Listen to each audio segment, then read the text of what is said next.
Kyllä se pitäisi varmaan kuulua, kyllä. Mä katson toinen volumeboksi tuolla. Eli me ollaan vähän kauempana tuosta meidän niinku tuottajan paikasta. Missä on, ja tää asettelu on nyt myöskin on tosi haastava. Tää on siis, se on sanottava, että tää ammattimiesten studio, niin tää kyllä taipuu niinku monenmoista. Taittuu, että niinku voidaan tehdä ihan mitä tahansa ja sohvakin on valmiina, niin kyllä. Tuotantotasoja voidaan vaihtaa. Sanotko sinä semmoiset viralliset avajaissanat tähän? No mä voin sanoa, että tää on oikeastaan mielenkiintoinen jakso, että nyt ollaan kahdestaan tässä. Ja tämä nyt tosiaan ei ole ehkä semmoinen pidemmän ajan suunnitelma, että me kahdestaan ihan liikaa ollaan, mutta haluttiin kokeilla oikeastaan tänään myös sen takia, että saataisiin ääniongelmat pikkuhiljaa ratkaistua, että vähän eri mikkisysteemiä, tai periaatteessa sama mikkisysteemi, mutta pikkusen eri ratkaisuja ja vähän volumeen säädet, katsotaan miltä se kuulostaa. Ja sitäkin voi vaikka tuolla Twitchissä sitten, jos on paikalla, niin kommentoida, että miten se kuuluu. Mutta niin, nyt testataan tätä ja jos kaikki menee hyvin, niin jatkossa me ollaan vähän luottavaisempia siihen, että me ollaan oikeasti ammattilaisia, eikä pelkästään ammatimiehiä. Niin, no siitä nyt ei toisaalta ole kyllä en tiedä ammattilaisia, no ei mä kyllä ammattilaisia saa kyllä oikein tekemälläkään, puhastelijoita enemmän. Mutta sitten itse toinen juttu, minkä mä haluan nostaa myöskin, on tavallaan tämä sunnarikonsepti. Ei niinku ehkä nyt niinku, tavallaan ei ole ehkä semmoisessa sunnareitten niinku kovassa ytimessä, koska niinku, tehdään itse mulla ei edes vesilasia, sen verran kiire tuli tuossa, kun laitettiin homma päälle. Mutta myöskin vähän sitä, että miten tämä niinku, ehkä sunnuntai-ajankohtana tavoittaa sitten myöskin ihmisiä liven parissa ja muuten, niin kyllä. Se on tämä on semmoinen, niinku, sunnuntai on tavallaan vähän semmoinen pelätty päivä. Tietyllä tapaa. Tai monesti sitä itsekin arkailee, että lähteekö tekemään sunnuntaina vai ei. Ja just näin. Ja se on niinku, jokaisen Veikkausliigan joukkojen toimistolla kuuluu aina se, että kunhan nyt perkele se sunnuntaipelejä tuli siinä otteluohjelmassa, mutta niin vaan niitäkin tulee, että kyllä tämä on niinku monesti vihattu päivä, mutta ehkä me ei nyt eletä siitä maksavasta kaljayleisöstä. Niin, se myöskään, että meidän ei tarvitse maksaa sunnuntailisiä tässä. Ainakaan ihan hirveän paljon. Niin. En tiedä, että kenellekään maksettaisiin. Mutta voihan me ruveta maksamaan meille itsellemme. Totta. Tähän on hyvää bisnestä. Se on fiksua. Mutta tosiaan tänään oikeastaan ideana katsotaan vähän noita liigacupin kuulumisia, mitä siellä on tapahtunut nyt tässä. Oikeastaan tämän viikonlopun aikana käydään sen myötä sitten ehkä vähän pienet sanat joukkueiden kuulumisista, miten jengit on pärjännyt. Ja sitä on tässä on sinällään vähän ristiriitainen olo itselläkin, koska liigacuppia mä en sinällään jopa vähän downclaimannut sitä oikeastaan. Kyllä. Tavallaan koko ajan sitä liigacupin merkitystä. Sä et voi tehdä johtopäätöksiä. Pölö. Mutta toisaalta myöskin fakta on se, että nyt kun eletään helmikuun puoliväliä, niin Veikkausliigakauden alkuun on enää reilu 1,5 kuukautta. Ja kyllähän se tietyllä tavalla tämänhetkinen formi ja joukkueiden rakenteet, miten ne pelaa, ketä siellä pelaa, niin kyllähän siitä nyt jo pystyy tietyllä tavalla lyömään jonkinlaisia johtopäätöksiä sen, että minkälainen joukkueen valmius on vaikka huhtikuussa. Pystyy ja no tietenkin, että niinku varmaan mennään 2 jaksoa taaksepäin, niin mäkin tuossa haukuu, että niinku liigacupilla ei ole mitään arvoa, että FC Lahti on voittanut 3 kertaa liigacupia ja joka kerta on ollut farssikausi ja on näitä viime vuonna Interia ja Honkaa ja mitä nyt kaikki näitä onkaan, Kupsinkin ainut liigacupin voitto, niin kuin muistetaan Kuopiossa oikein hyvin, niin. Että mikä se arvo oikeasti on ollut sitten, kun katsotaan mestaruustaistelua Veikkausliigan puolella, niin se on ollut todella pieni, mutta silti aina siitä saadaan jotain osviittaa. Juuri näin. Ja edelleen tässä vaiheessa, ketä on nyt sitten linjoilla, niin jos viitsitte sitten laittaa vähän noista audiopuolen äänentasoista, miltä se kuulostaa, kuulostaako paremmalta, kuulostaako huonommalta vai ei kuulosta miltään, niin jos viititte vaikka tuonne live-kommentteihin laittaa, niin arvostaisimme sitä palautetta. Mutta syöksytäänkö nyt itse asiaan? Tällä hetkellä siis liigacupia on pelattu sekä A- että B-lohkossa. Yllätys. Se mikä on tietyllä tavalla vähän niin kuin hauskaa, tai mitä on se nyt hauskaa, että esimerkiksi A-lohkossa Inter on pelannut 5 peliä, eli Inter on pelannut kaikki matsinsa, mutta sitten taas vaihtoehtoisesti puolet lohkon joukkueista on vielä, heillä on vielä 2 peliä pelaamatta. Että taas niin kuin, siis varsinkin kun nyt pelataan tässä niin kuin synkän talven keskellä, niin onko se nyt niin kuin, jos Veikkausliigassa monesti maristaan sitä, että on niin kuin, pelit menee epätahdissa, niin hemmetti, jos 6 joukkueella ei saada lohkossa liigacupin matseja väännettyä silleen suurin piirtein tasarytmissä, niin on se perkele kyllä kumma juttu. Mutta viikonlopun peleihin, jos nyt otetaan kiinni esim. Toi Inter vastaan Gnistan ottelu, joka pelattiin lauantaina. Toi peli päättyi siis Interin 2-0 voittoon ja Inter tosiaan pelannut nyt jo kaikki ottelunsa ja on myöskin menossa nyt sitten kohti noita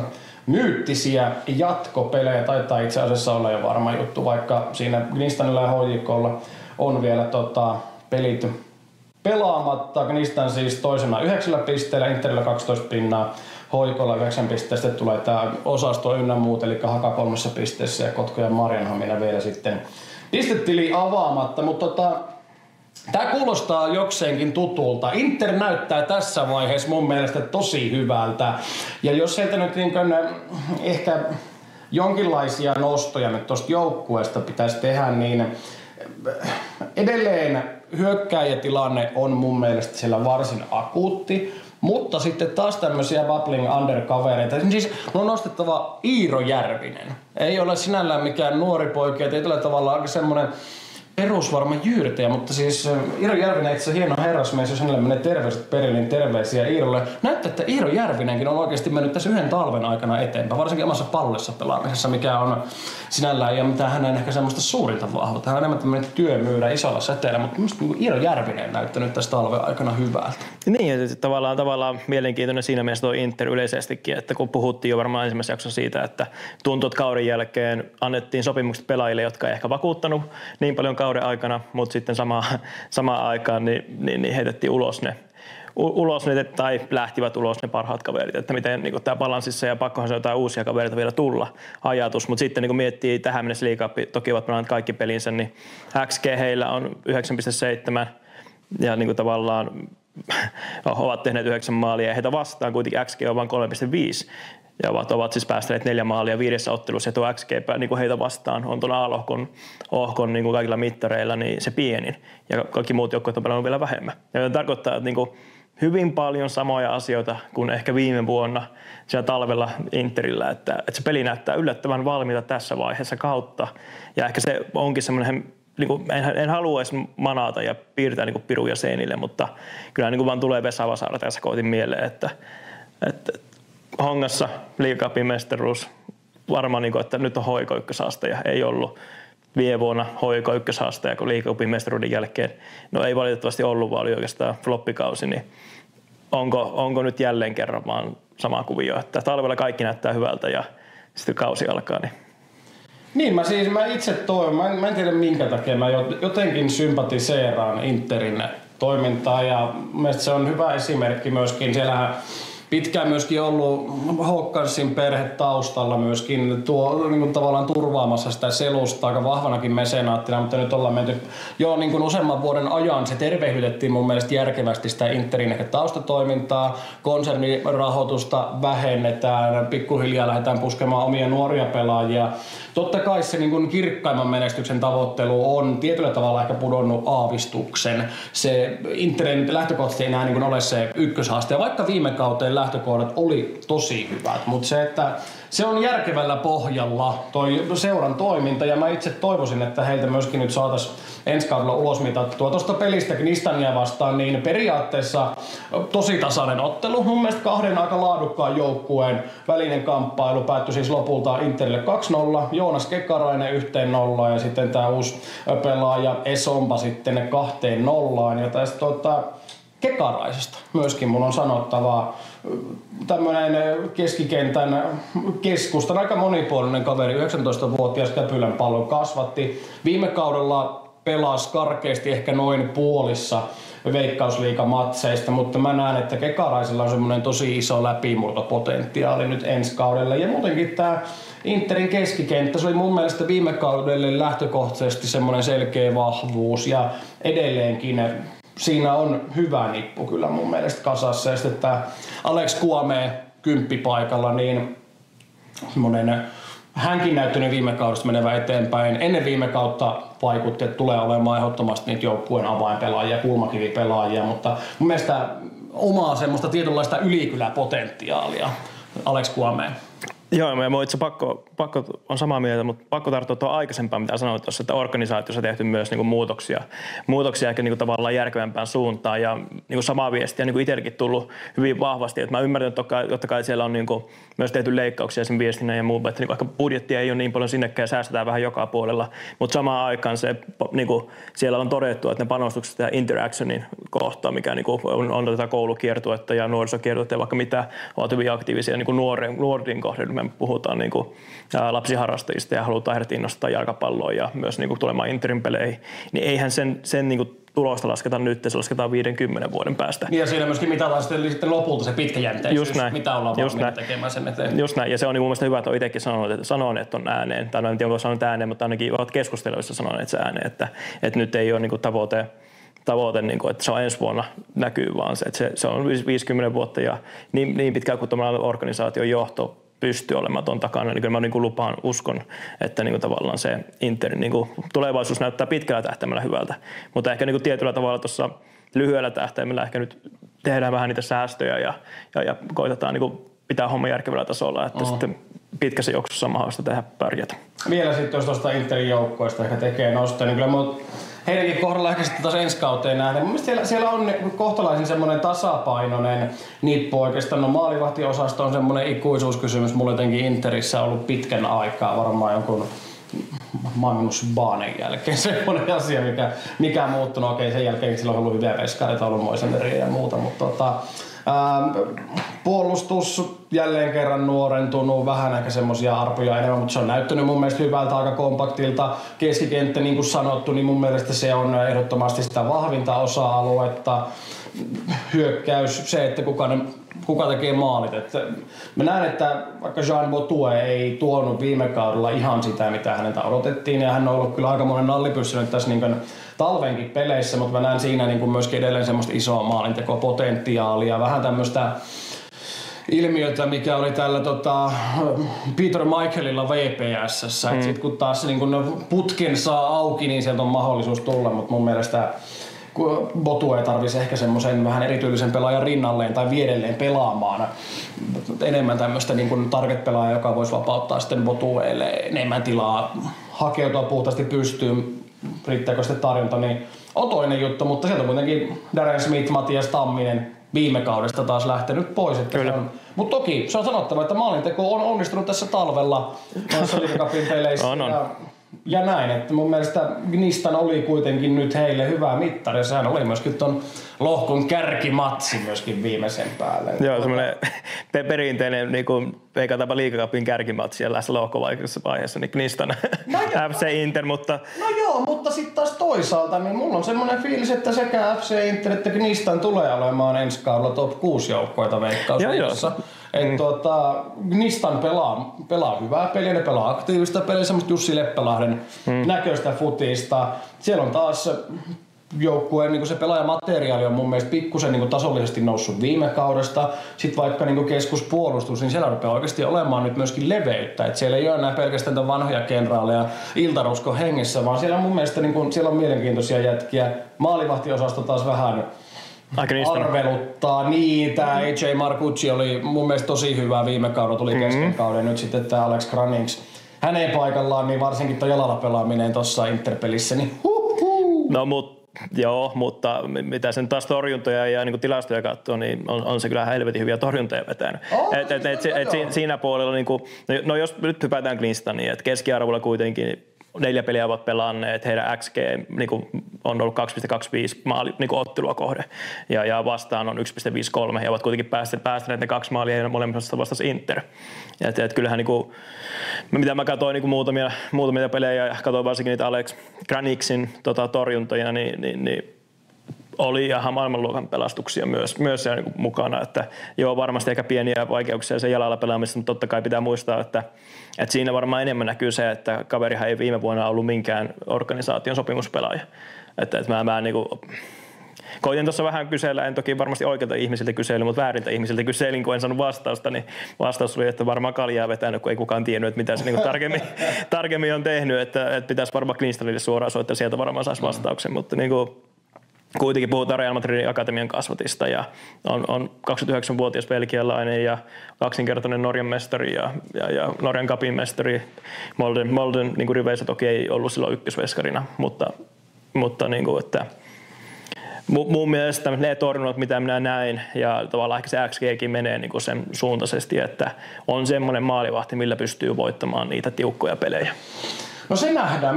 Siis tässä ollaan niin kuin sinällään nyt vähän eri mieltä, niin se pitää toisaalta mennäkin, ettei nyt ole tällä toista pieruja haistelemassa, mutta varmasti sanotaan näin hyviä torjujiahan Kyllä. löytyy. Ja se sitten taas kysytään paljon sitten myös, että minkälaista futista sitten tulee loppujen lopuksi pelaamaan. Niin, miten paljon tullaan pelaamaan lyhyellä, miten paljon maailmalta myöskin vaaditaan siinä, niin se on sitten toinen kysymys. Mutta siis molemmat tosi aktiivisia Inter sekä Knistan tuossa pelissä. Siinä oli aidosti semmoista kärkipelin tuntumaa. Mielestäni siitä oli hieno katsoa, että peliä niin kuin Inter teki maalit ja pelihän pelattiin Veritaksella alkustadionilla. Ja niin kuin, se, että sulla tulee jalkapallo-ottelussa keskellä talvea lähetyksiä myöskin tämmöiset niin kuin semmoiset kumeat katsomoäänet, maalireaktiot. Se semmoinen fiilis, että siellä pelataan futista, vaikka yleisö nyt toki ei paljon ollut, mutta kyllä. Siinä oli aidosti ihan semmoisen niin kuin mun mielestä kohtalaisen laadukkaan jalkapallopeli tuntuu.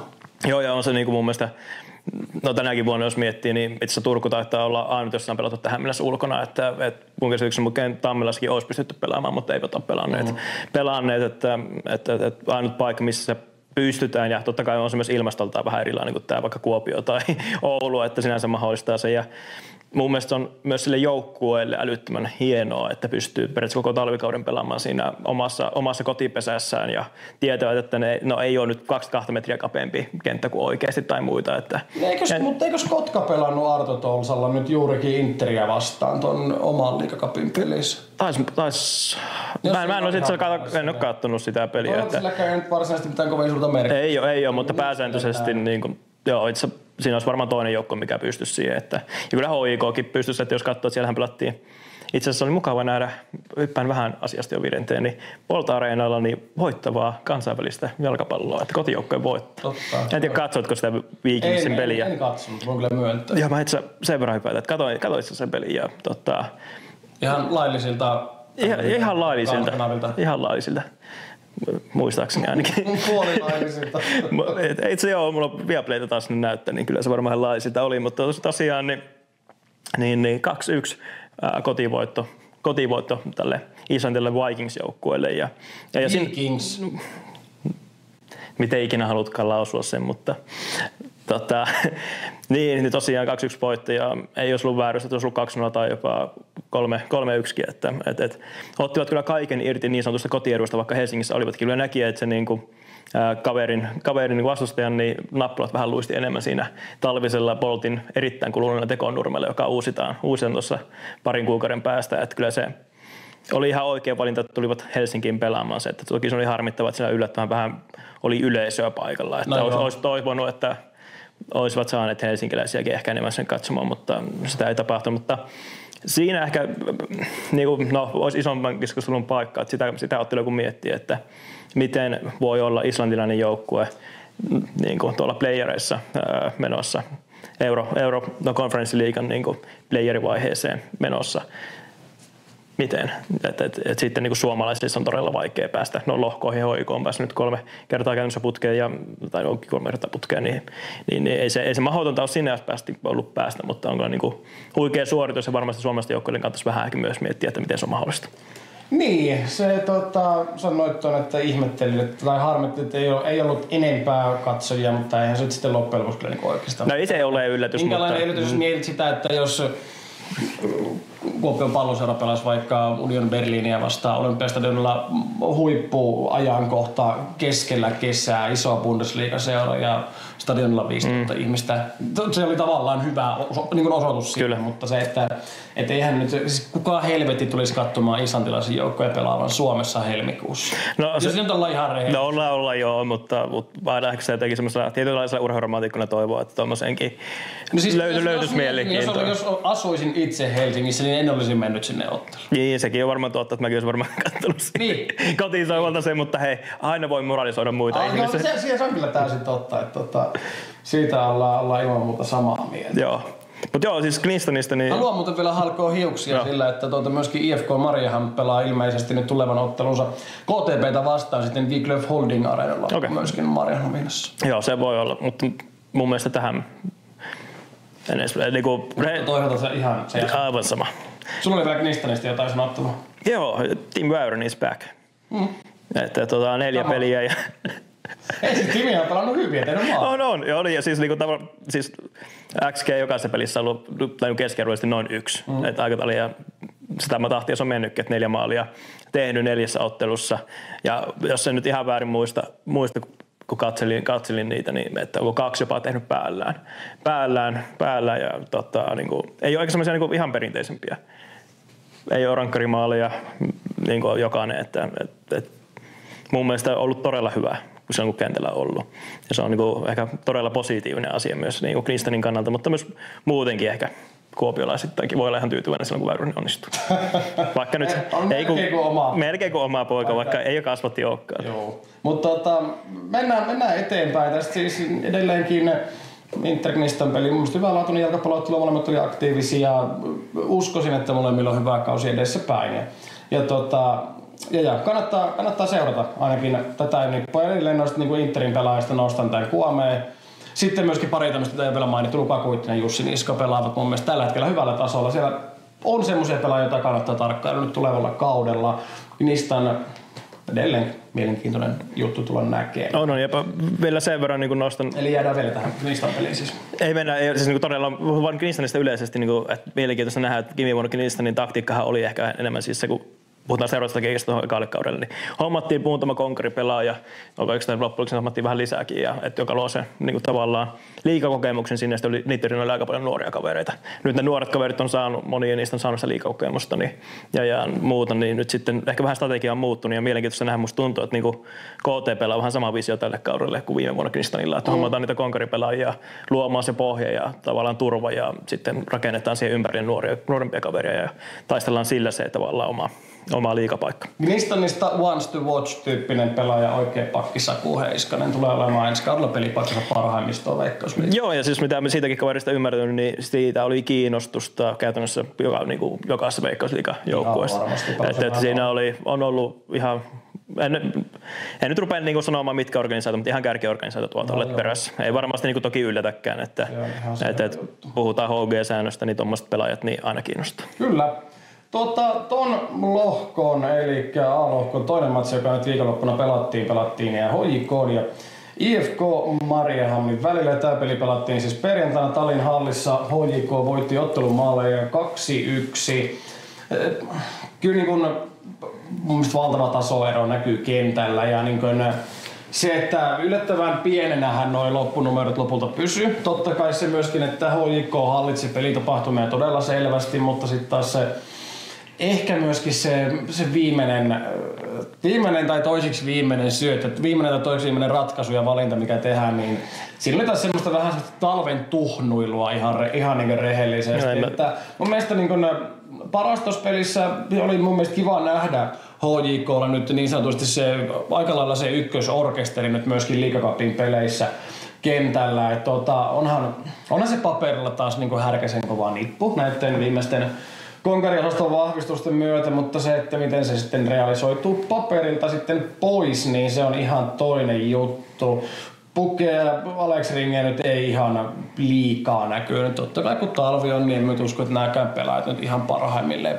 Niin ei siis ihan rehellisesti edes kiinnostuksen tasolla myöskään välttämättä niin kuin hallipeleissä pääsee. Mariehamina periaatteessa puolusti ihan hyvin, HJK periaatteessa hyökkäsi ihan hyvin, mutta tämä oli jotenkin mulle vähän semmoinen väsynyt matsi. No joo, kyllä. Pukki väläytteli välillä sitä, että kysymys, että onko liian hidas Veikkausliigaa. Niin kyllä nyt välillä katsoo sitä jalkaa vielä, niin kyllä se ei ole liian hidas, mutta ei se kyllä niin kuin vielä päässyt ihan täysin irti ja ihan ymmärrettävää. Aika lyhyt pre-season vielä takana, enkä tiedä ihan täysin mikä on niin kuin treenihistoria tuossa niin kuin talven aikana, että tuli silloin HJK:n sinne ulkomaan leirille periaatteessa. Silloin taas oli niin ensimmäistä kertaa HJK mukana. Jos on oikein ymmärtänyt niin lehdistön perusteella ainakin, että ei ainakaan HJK:n kanssa pitkä pre-season, enkä tiedä mitään niin on ennen sitä tehnytkään. Joten siinä mielessä ihan ymmärrettävä, että täydessä iskussa ei mies ehkä ole, mutta HJK yleisesti tähän asti, niin joo, totta kai pitää muistaa, että siellä on ollut tätä kierrätystä ja ekassa pelissä oli täysin klubin 0-4 ja muuta. Mutta kyllä niin silti niin tähän mennessä XG 6.7 ja niin takaisinpäin, eli maali on ollut tämä oma maali on 6.1, niin tulee jollain tavalla tulee myös mieleen se viime vuoden HJK. Että niin kuin, paperilla helvetin kova joukkue. Tavallaan peli näyttää ihan okolta, mutta sitten ehkä se ihan sillä viimeisellä kolmanneksella, niin jotenkin se vaan niin kuin, se idea loppuu, eikä oikein tiedetä mitä halutaan tehdä. Niin ja mulla jotenkin vaikka tästä IFK Mariehamn pelistä tuli vähän se fiilistä, että niin kuin, vaikea oli taas ehkä nähdä, että mitä siellä kentällä pyrittiin tekemään, minkälaisilla malleilla, minkälaisilla rakenteilla pyritään etenemään ja murtautumaan. Että jotenkin tuntuu, että siis hämmentävän paljon HJK oli tämmöisten yksittäisten niin yksilötaituruuden tai yksilöratkaisuiden varassa. Lukas Lingman pelasi mun mielestä tässä niin todella hyvän pelin. Ja siis Lingman oli käytännössä pääarkkitehti, keneltä nyt jotain, sanotaan näitä hyökkäysaihioita saatiin edes alulle päin. Et kyllä ne niin Lingmanin jalasta yleensä ne niin avaussyödöt lähti ja itse Lingman ratkaistoin teki tuon ottelun voittomaalin. 2-1 maalin lisäajalla ja syötti myöskin upeasti tämän Canelo Pouloksen 1-0 maalin heti ottelun alussa. Että totta kai myöskin tehojen valossa Lingman oli esillä, mutta mun mielestä niin semmoinen ainoa tietynlainen valon pilkahdus. Toi niin enemmänkin se niin peli näytti HJK pelaajien semmoisesta niin elekkeestä ja pelaamista. Heitä ei voisi vähempää kiinnostaa olla kentällä. Ja se niin kuin, no totta kai, mä tavallaan ymmärrän se kun puhutaan liigapelistä, mutta jotenkin se, niin kuin, että ei siinä niin kuin ollut mitään semmoista kovin suurta pelin kunnioittamista. Niin ja siis mun mielestä toi kysymys, että on vain liigakappi, että ei kiinnosta. Mutta kyllä niin paperilla katsoo tuloksia, niin HJK taitaa olla ainut Veikkausliigan joukkue, joka on pelannut siis näistä, jotka on pelannut kansainvälisiä harjoitusotteluita, joka ei voittanut yhtään kansainvälistä harjoitusottelua. Et siellä oli siellä Turkin leirillä 2, niistä eka tasuri, toinen tappio ja sitten nyt on 2 virolaista tappiota tullut että niinku toki tämä viimeisin pelattiin nyt totta kai, aika kakkosilla myöskin, mutta joo. Joo, siis jokaisessa näistä pelistä totta kai ollut kierrätystäkin, mutta niinku jollain tasolla tulee vähän niin kuin semmoinen kysymys, että voiko ton taakse mennä, että kun tämä on vaan harjoitushelpottelu, nämä on vaan ja me kierrätetään ja muuta, että kuinka paljon sä voit niin kuin antaa pre-seasonilla anteeksi sitä, että et voita harjoituspelejä, et voita liigakapissakaan, okei, niin kuin ihan kaikki niin kuin dominoi sieltä vaan, mitä oletetaan, että varmasti niin kuin myös Toke alkaa pikkuhiljaa miettimään sitä, että pitäisikö näitä vähän enemmän voittaakin, mutta niin kuin niin ihan varmasti ja se, että kyllähän toi niinku aikamoista nallipyssyä toi ei niin tässä IFK-pelissä, siis ei eilisessä, vaan toissapäivänä, eli perjantain matsissa siis Canelo Poulos pelasi mun mielestä jollain asteella niin kymppipaikalla ja se ei mun mielestä ehkä ole ihan se hänen niin kuin välttämättä se paras paikka. Sitten nämä Köktsy ja Hostikka laidoilla, niin mä jotenkin hämmenti se, että mä kuitenkin on pitänyt niin kuin varsinkin Hostikkaa semmosena aika lailla haastovoimaisena pelaajana, joka on hyvä 1-1 tilanteessa aktiivinen, niin ei käytännössä edes niin kuin, sillä ole mitään pyrkimystä myöskään lähteä oikein tuossa Mariehamnin pelissä haastamaan. Sama Köktsyllä, että tosi semmoista safetyä pelaamista oikeastaan tuolla viimeisellä kolmanneksella ja niin kuin murtautumispaikoilla, että lähdetään sitten pelaamaan niin kuin pallo taaksepäin, vähän toivotaan tosi vähän näköhaastia, niin se niin kuin ihan rehellisesti herätti myöskin itseessä aika paljon ihmetystä. Niin ja mä en tiedä, näkyykö sitten siinä myös se, että niin kuin viime vuonna oli paljon puhetta niin kuin HJK ympärillä siitä, että oliko se pre-seasonin fyysinen vaatimustaso tarpeeksi korkealla, että toki sen taas kesällä haukkuakin, että ei niin kuin talvella joukkue ei ole treenannut tarpeeksi hyvin, että joudutaan vetää nyt kaverit kuntoon. Ja nyt on niin ehkä semmoinen fiilis ollutkin, että nyt sitten pistetään kaverit fyysisesti hyvään kuntaan, niin onko se rasitustaso vaan tällä hetkellä niin korkealla, niin. Että se näkyy noissa otteluissa. Niin tokihan itse asiassa sanoa tuon pelin jälkeen, oliko nyt HJK-raportissa tai tuossa HJK omassa haastattelussa, että nyt on ollut myöskin kova tiivis harjoitusjakso ja nyt on menty kovaa, että se niin kuin heijastelee joo, mutta kyllä kovaa mennään myös monissa muissa joukkueissa. Se on totta. Tai lähinnä se, kun sen on nähnyt, miten kovaa vaikka Kupsissa on menty Simo Valakari, Jani Honkavaarin aikakausina, Pasi Tuutin alaisuudessa niin kuin tätä talven niin kuin pimeää harjoittelujaksoa ja sitten siellä on ottanut peli vaikka viikonloppuun, niin kyllä sieltä niin kuin, ihan niin kuin erilainen joukkue on porteista tullut kuitenkin. On, joo.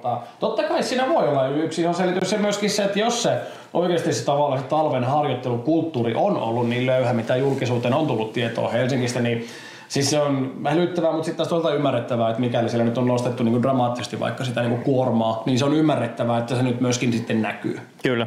Joo, ja se varmasti on niin kuin osaselitys ainakin näihin, mutta niin kuin, no miten pitkään voi selitellä, niin kuin tuntuu, että tässä viimeisen no ehkä voi puhua 9 kuukauden aikana, niin on kyllä aika paljon niin kuin selityksiä kuullut tuolta hoikon puolelta ja valmennuksen tai niin kuin, no lähinnä valmennuksen ja ehkä myös taustaorganisaation puolelta. Että miksi. Toinen, mun on osittain keskeltä päälle, mutta myöskin tästä Toni Korkeakunnaksen lausunto tänne eilisen pelin jälkeen, kun hän kommentoi matsin tapahtumia, niin tästä tulee suora siteeraus Tokeelta.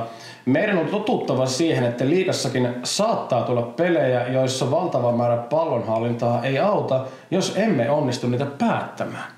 Mitä elämän viisautta oikein, että niin kun liigassakin meillä saattaa tulla ottelut, jossa pidämme palloa, mutta emme tee maalia. Mutta sitten niin eihän tuo nyt ole mitään uutta. Toihan on vuodesta toiseen käytännössä se klubin tarina. Se lähtökohta on se, että he pitää peleissä paljon palloa ja sitten se ratkaisee, että mitenkä hyvin he pystyvät toteuttamaan sen niin pallonhallinnan päätökseen. Mutta niin mun mielestä niin jotenkin niin ihan semmoinen pieruhajuinen kommentti. On, siis tuota kommenttia olisi voinut käyttää HIK niin toimistolla vuodessa 2000 lähtien. Joo, sit semmonen niin kausitopiikin. Kyllä. Tämmönen siteeraus Futisfoorumille. Ehdottomasti. Mutta toi vaan iski jotenkin silmään.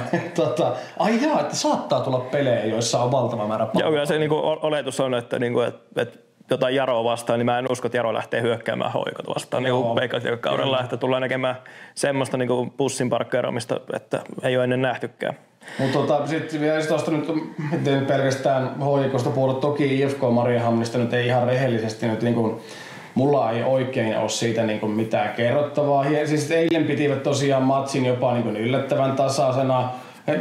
Tasoitusmaali kulmapotkun jälkitilanteesta ihan semmoinen kummelikimmoke palloralli, mistä tää Pontus Lindgren, nyt tää nuori 24-vuotias ruotsalaispakki pääsi sitten tökkäämään pallon maaliin, mutta se, että niin kun, kyllä tämä niin IFK Mariehamn jää jälleen kerran itselleen niin hirvittävän kaukaiseksi. Se, että niin kun, mun mielestä heillä niin parasta antia, mitä tuossa HJK-pelissä oli, niin oli itse HJK-lainapelaaja Niilo Kujasalo, 20-vuotias keskenttäpelaaja.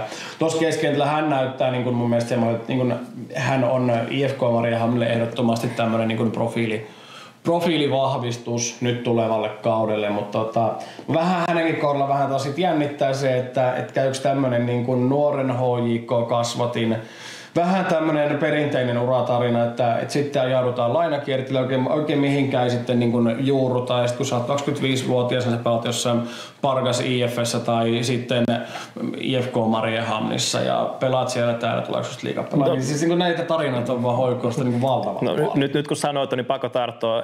Taisi just eilen olla itse, kun HIK uutisoi tuosta Meriluodosta, että lähtee lainalle Sloveniaan ja viime vuonna oli lainalla ja 2022 oli lainalla, 3 vuotta putken lainalla ja kuitenkin puhutaan semmoista hyökkäjästä, että pitäisi antaa vähän niin kuin enemmän vastuuta myös mun mielestä niin Suomessa kuin se, että lähettää vaan joka vuosi lainalle ja katsotaan taas kuukausitalvella, että onko se mitään oppinut. Niin ja siis lähinnä kun Meriluoto kuitenkin puhutaan niin kuin edelleen niin kuin tosi nuoresta pelaajasta. Tai siis sanotaan, että puhutaan nuoresta pelaajasta, mutta ei sellaisesta pelaajasta, jonka käytännössä niin kuin ominaisuudet tulee enää räjähtämään mihinkään suuntaan. Hoikossa tiedetään, mitä saadaan, kun Kai Meriluoto laitetaan kentälle. Niin se, että tavallaan pitäisikö sitten niin kuin tavallaan älytä päästään jo irti. Se, että mä en niinku oikein tiedä, että mitä tuossa niinku näillä lainadiileillä haetaan. Tai se, että miksi hänet ylipäätään sitten on sidottu tuohon joukkueeseen myöskään pidempiaikaisella sopimuksella, jos hänelle ei kuitenkaan ole lähtökohtaisesti mitään tarkoitusta antaa vastuuta edes Veikkausliigassa. Saatiin sitten eurooppalaisista, kun puhutaan vaikka Mariborista. Se on herranjumala siis menestynyt eurooppalainen seura. Maribor on varmasti Slovenian, en tiedä tällä hetkellä vielä niin ihan menestyneempiä futisseuroja, mutta ei sit ole niin hirvittävän monia vuosia, kun sekin oli vielä se Champions League loppuvaiheessa. Joo, ei todellakaan huono jengiä.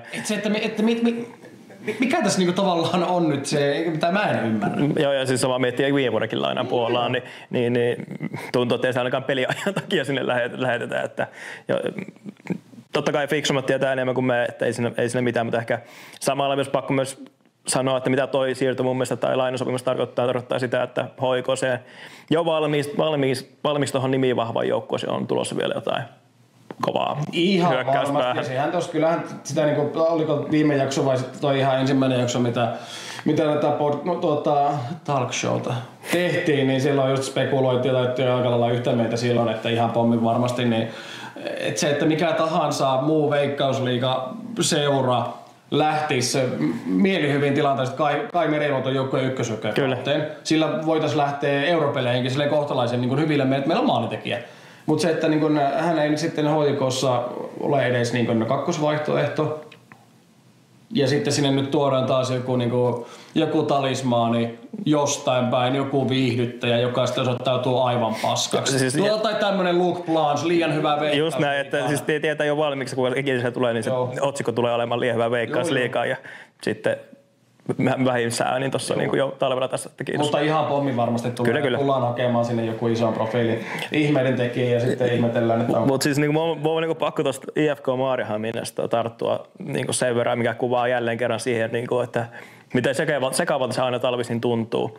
Ja on se, no silloinkin, että KuPS-legenda Emmanuel Okerke, joka tuli siis keskikentän pohjapelaajana testiin Kuopioon viime pre-seasonilla, pelasi loppujen lopuksi topparina, teki Mikkelin palloilijoita vastaan yhden puskumaalin, joka on totta kai tärkeä maali, Savon herruus ja kaikkea. Mutta sitten ei tosiaan sopimassa täällä saanut, meni IFK Maarianhaminaan, pelasi viime kaudella siellä ja nyt sitten tosiaan tuossa ei ollut tuo viimeisin peli, musta ketä vastaan, oliko Hakaa vastaan vai? En nyt muista, mutta joka tapauksessa puolen ajalla vaihosta sisään ja Knistania vastaan. Puolen ajalla vaihosta sisään, keltainen kortti jätiin alkuun, olisi jopa voinut ottaa punaisen ja sitten vaihtoon takaisin vielä samalla jaksolla hyökkäjän paikalta. 23 minuuttia tuossa. Joo, hyökkäjän paikalta. Että joo, jos tämmöinen niin pelaaja, joka on tullut Suomen keskikentäpohjana ja topparina ja yhtäkkiä se on tuossa liigacupissa on treenipeli YMS, mutta jos laitat se City hyökkäjäksi, niin kyllä se jotain kertoo myös tällä hetkellä.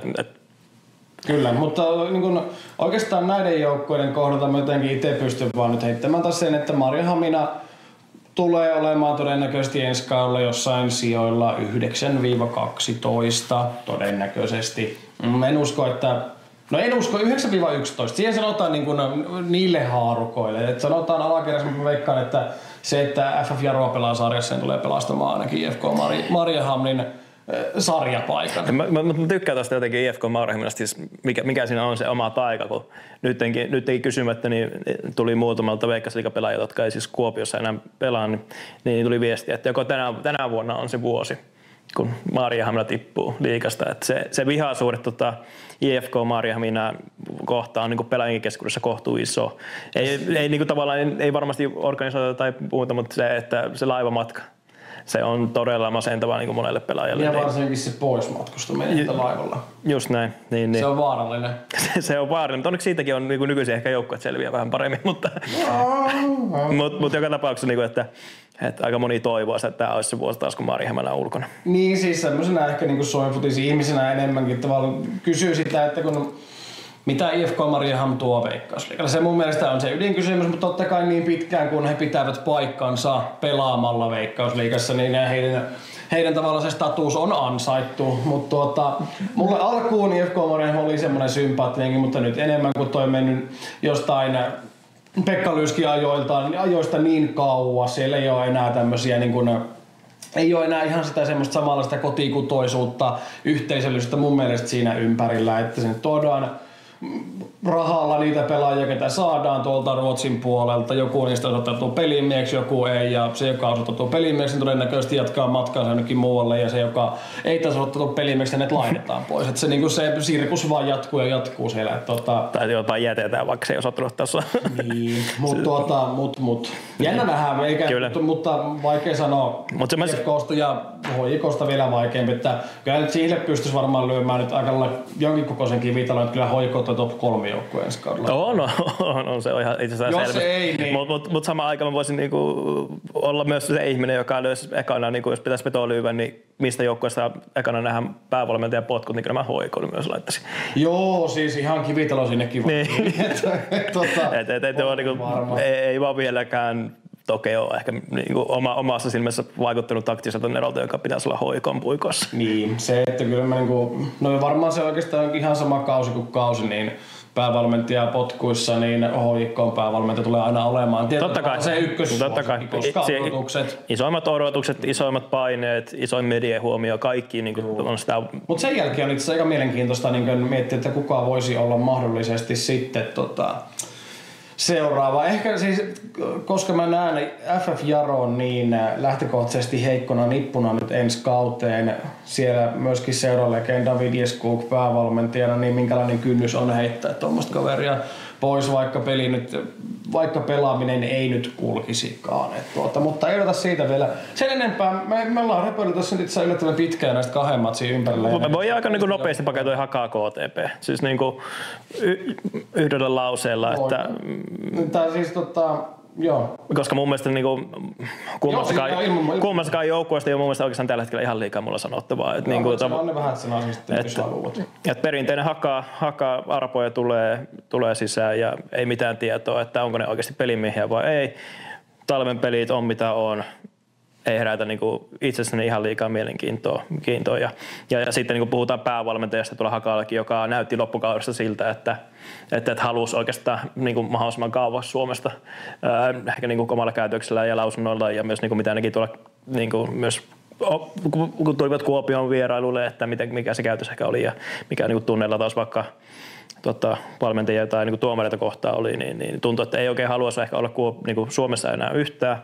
No on kuitenkin ainakin vielä, mutta se, että onko miten pitkään ja antaako vieläkin 110 pinnaa vai onko jo uudet suunnitelmat mielessä, että se on mun mielestä niin iso kysymys myös siellä. Ja no KTP, itse asiassa katoin sen KTP Knistan pelin, mikä päättyykö se 4-0 Knistanille. KTP olisi pitänyt ansaita ehkä siinä muutama maali tehdä, että oli ihan niin kuin potentiaalisia maalipaikkoja, että ehkä nuo tulokset ei vielä ihan täysin kerro sitä koko totuutta niin kuin joukkueesta.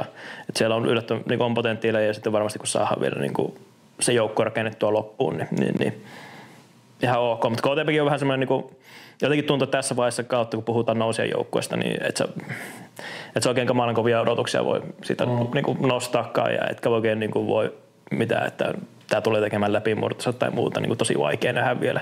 Että ollaan niin alussa ja pitää vaan niin kuin oikeasti melkein katsoa liigappi, ettei loppuun asti ja niin kuin harjoituspelit, että miten niin kuin KTP:llä menee.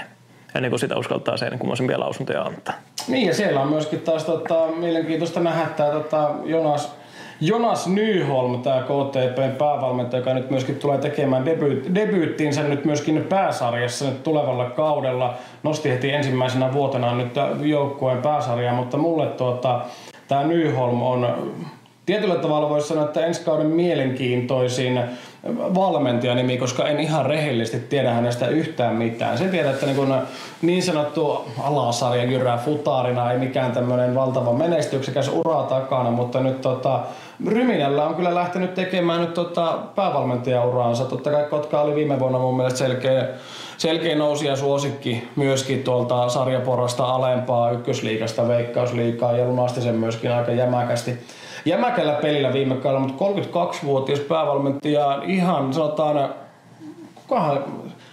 täytyy sanoa, että mulla on kulttuurissa aukko, että jos sanot, kuka on Veikkausliigan historian nuori päävalmentaja, niin mulla ei ainakaan silleen apteekin hyllyltä tule. Tää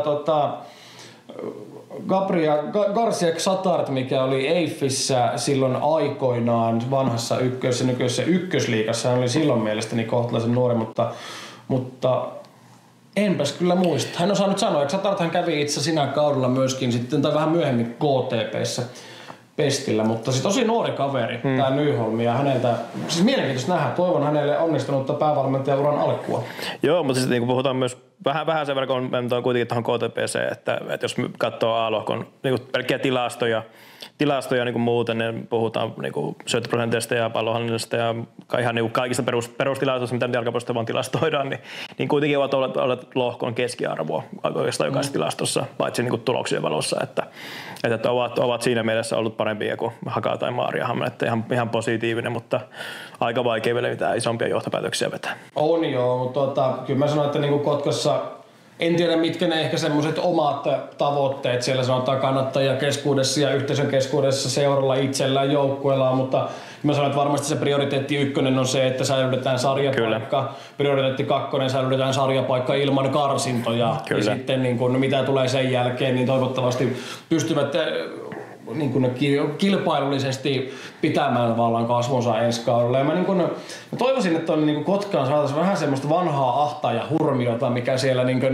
mistä tietyllä tavalla kotkalainen jalkapallo, mistä mä sen tunnistan, on nimenomaan semmoinen se vahva yhteisöllisyys taustalla, sitten semmoinen niin kuin hurttihenki, jopa semmoinen parhaimmillaan Arto Tolsaaran vanhoilla päivillä semmoinen hurmoshenkisyys katsomus, että se on oikeasti vastustajille paha paikka pelata, koska sitä se ei Veikkausliigassa ole Kotkaan viime vuosina ollut. Et mun mielestä tässä on myöskin niin näiden kahden sarjanousijan, eli Kotkan ja Jaron semmoiset niin isot teemat. Myöskin se, että miten pystytään maksimoimaan kotikenttää etua, miten saadaan se oma yhteisö myöskin taustalta niin heräämään sen joukkueen seuran taakse, koska kotipelit tulee olemaan sarjanousille molemmille ihan hemmetin kriittisiä pelejä. Kyllä. Sen sarjapaikan lunastamisen kannalta. Ja pakko kun sanot, että nuo kaksi sarjanousijaa, niin varmaan molemmat sarjanouset ovat huokasteet helpotuksesta, eivät ole ainoita sarjanousia tällä kaudella, että eivät ole niinku suorilta niinku se suurin altavastaaja, vaikka ovat se altavastaaja kaksikko. Mutta niistä olosuhteista, niin molemmilla tällä hetkellä, tai no ei vielä Jaroilla, mutta tulee olemaan paremmat olosuhteet kuin esimerkiksi Kupsilla. Että, niin, eikö se Jaro Pietarsaaren, alkoiko se nyt kesä vai heinäkuussa? Mun mielestä kesäkuussa pitäisi aueta. Mä muistan, mikähän se ensimmäinen pelikin oli siinä jo tiedossa, mutta en muista nyt. Ja on kyllä itse molemmat semmoisia paikkoja, että pitää ehkä pyrkiä siihen ainakin, että pääsisi katsomaan molemmissa yhden kotiottelun niin kuin tulevalla kaudella. Että KTP:llä on ollut kyllä perinteisesti ihan hyvä tunnelma siellä. Ja nyt mä en ole viime vuonna ihan liikaa seurannut, miten paljon se, niin miten hyvin se toimii se niin aina uusi aurinkokatsoma, mutta ainakin mitä silloin kuvia ja rakennustyötä seurasin, niin vaikuttaa ihan järkevältä ratkaisulta siihen ympäristöön, että varmasti pitää sen metelin paremmin siellä sisällä ja tunnelma korkeammalla. On, ja se on aina hyvä, että saadaan stadionin infraa Suomessa kehitettyä. Hakasta muuten ei pelillisiä asioita, mutta on kerrottava muuten ehkä tämmöinen iloinen asia, eli Hakallahan oli taas tämmöinen niin kausikorttikampanja. Joo. Eli myytiin näitä edullisia kausikorttia, jos saadaan tämä niin tietty määrä haasteissa, niin hinnaksi tulee varsin edullinen loppusumma. Että nythän Hakahan tavoitteli sitä, että käytännössä tehtaankenttä olisi joka ikiseen otteluun ennalta loppuun varattu. Eli tavoite oli todella kunnianhimoinen 3200 kausikorttia, mutta kyllä tämä toteumakin on. Toki siitä jäätiin tästä tavoitteesta noin 1000, mutta melkein 2400 kausikorttia. Se antaa aika hyvän pohjan myös siellä, niin kuin siihen taakse. Antaa, mä muistan, että se oli vähän edullisempihan se taisi olla verrattuna niin kuin, ehkä niin kuin normaaliin kausikorttiin, mutta se, että se myy kaksinkertaisen kausikortin määrän niin kuin vähän yli puolella hinnalla normaalista, niin kyllä se niin kuin, pitää olla jokaisen tyytyväinen varmasti, että olet kyllä oikeasti hieno kampanja ja mun mielestä on hieno nähdä, että myös Suomessa niin markkinoinnissa kehitetään uusia näkökulmia ja haastetaan vähän eri tavalla. Niin, vaikka tämäkin on tietyllä tavalla, tämähän ponnistettiin noin 10 vuotta sitten ekan kerran tämä kausikorttikampanja. Mä muista, oliko Rops, joka tämän niin lähti silloin potkaisemaan pystyyn vai Hakaa, mutta tämmöinen pienempi seura. Silloinhan niin moni seura lähti niin vuoden pari aikana sit vähän niin sitä replikoimaan. Monet onnistuneesti, monet sitten ei niinkään onnistuneesti, mutta mun mielestä niin tämmöiselle on paikkansa. Ja niin kuin Hakan toimitusjohtaja Olli Huttunenkin itse hyvin heittää, niin toi tarkoittaa siis, jos hypoteettisesti niin jokainen kausikortin ostanut olisi ollut valkeakoskelainen, niin useammalla kuin joka 10 valkeakoskelaisella olisi Hakan kausikortti. Siis mun mielestä on niin upea tavalla ajattelumaailma myöskin. Ja kyllähän se niin loppujen lopuksi toi mun mielestä yksi asia, mikä tuossa monesti unohdetaan on siis se, että paljonko yksi ihminen jättää sinne niin oheispalveluihin rahaa, kun hän tulee paikalle. Ja miten paljon pienempi kynnys sulla on tulla sinne paikalle, kun sulla on se kausikortti. Niin, että sä et saa sitä ihmistä edes sinne paikalle. Hän ei varmasti siellä ainakaan kuluta rahaa. Kyllä. Mutta sitten jos sä vaikka saat, ihminen tulee ilmaiseksi sinne, mutta sitten myös sitä rahaa enemmän käy. Joo, ja siis se sama tyyppi varmaan, niin kuin, moni on varmaan semmoiset, että oot käynyt 1, 2, 3 peliä vuodessa. Nyt sulla on se kausikortti, käytkin 7 peliä. Se ottaa ihan eri tavalla. Just näin, että toi on niin kuin, kaikessa yksinkertaisuudessa on niin hieno nähdä. Kyllä, mutta vaikea. Siis mua vähän harmittaa, että mä en oikeastaan Hakasta pystynyt sen oikeastaan enempää edes kertomaan, että Haka näyttää tosi pahalta muukalaislegioonalta kaikin puolin toi joukkue. Muutama pelaaja näin Bulgarian-liigasta tullut kaksikko, niin mun mielestä aika turisteja. Sama tää oikein pakki Jystön, mitä sinne on tullut, niin ei minun mielestä ole Veikkausliigan tasoa. Mutta mennään eteenpäin, juostaan sitten tuohon toiseen lohkoon, eli menemme siis B-lohkoon ja nappaan tästä kärkeen nyt oikein tämmöisen modernin ajan jalkapalloklassikon AC Oulu vastaan Pietarsaaren Jaro, eli FF Jaro. Ottelu päättyi AC Oululle maalein 4-0 ja ei noissa lukemissa kyllä mun mielestä ollut niinku yhtään ylimääräistä. AC oli todella aktiivinen tuossa pelissä, prässäsi korkealta, puolusti myöskin sitä taas tarvittaessa omaa boksia, omaa viimeistä kolmannestaan tosi hyvin, mutta kyllä se niin kuin sanottu, että kyllä Jaro oli niin tässä pelissä siis todella huonoja. Niin kuin miten he puolusti, miten he pitivät pallosta huolta, niin ei, niin kuin, ei ollut minkäänlainen niin veikkausjohtoisen mittari. Et jos vertaa tuohon KuPS-peliin, kun KuPS kävi Telushallissa vierailemassa Pietarsaaressa silloin viikko sitten, niin Jaro oli siinä KuPS-pelissä paljon parempi. Toki myöskin se, että miksi Telushallissa Jaro näytti myöskin sen verran paremmalta, niin sehän on pieni halli. Se on tosi intensiivinen, se on kapea, se taitaa olla pikkusen lyhyempikin vielä normaalista, mutta kapeudessa niin mitähän siinä taitaa olla tämmöiseen esimerkiksi Kuopion keskuskenttä, onko se 8 metriä peräti leveydessä? Se on valtava ero. Ihan hirveä. Se on valtava ero, joo. Voiko se olla 8? Mulla on jotenkin semmoinen mielikuva, että se on niin paljon. Voi olla. Ja siis niinku nohan monesti niinku ulkopuolella, jos miettii, että puhutaan näistä, että kun on erikokoisia kenttiä, niin saa jotenkin, että ei se nyt niin iso ero. Mutta ihan sama, menen vaikka vitosivaria pelaamaan Kuopiossa tuohon Männistön kentälle, niin yhtäkkiä tuntuu, että se kenttä on niinku puolet normaalia lyhyempi. Niin, sä laitat ne seinät siihen vielä. Siis tavallaan se luo ihan erilaisen ympäristön. Joo, siis sä et pääse sitä peliä pakkoon. Joo, ja siis se luo semmoisen henkisen paineen lähinnä. Se tuntuu, että sä oot helvetin ahtaisessa tilanteessa, vaikka oikeasti sulla olisi tilaa siinä. Että se on ihan totta. Ja Jaro, niin kuin mä en ole kattonut nyt vielä, pakko myöntää se, kun pelkästään se KuPS-peli. KuPS-peli, jossa niin kuin mun mielestä oikeasti puolustivat hyvin. Niin kuin, mun mielestä oli hyvä ottelu ja heillä oli jopa muutama paikka tehdäkin maali. Maali myös siinä ottelussa, mutta niin kuin, sitten samaan aikaan niin Jaro on mielenkiintoinen. Katsotaan, en tiedä näitkö niitä SIK-pelin, niitä muutamia taklauksia, tuli klippejä vastaan, että aika oikeastaan kyynärpäät edellä naamaan tyylisiä ratkaisuja nähtiin sitten myös, joka ehkä on niin mielenkiintoista, että liigacupissa noin iso tunnelataus saadaan aikaiseksi niin käytännössä harjoitusotteluun, että sorrutaan tuohon ja sitten mun mielestä taas SIK kommentoidakin jossain lehteen, että että mietitään peruutaanko harjoitusottelua, mitä oli niin Jaro vastaan suunniteltu, että jos tämä niin tämmöistä on. Että niin jotenkin tuntuu, että Jaro on kyllä niin kaikin puolin pieni semmoinen arpa.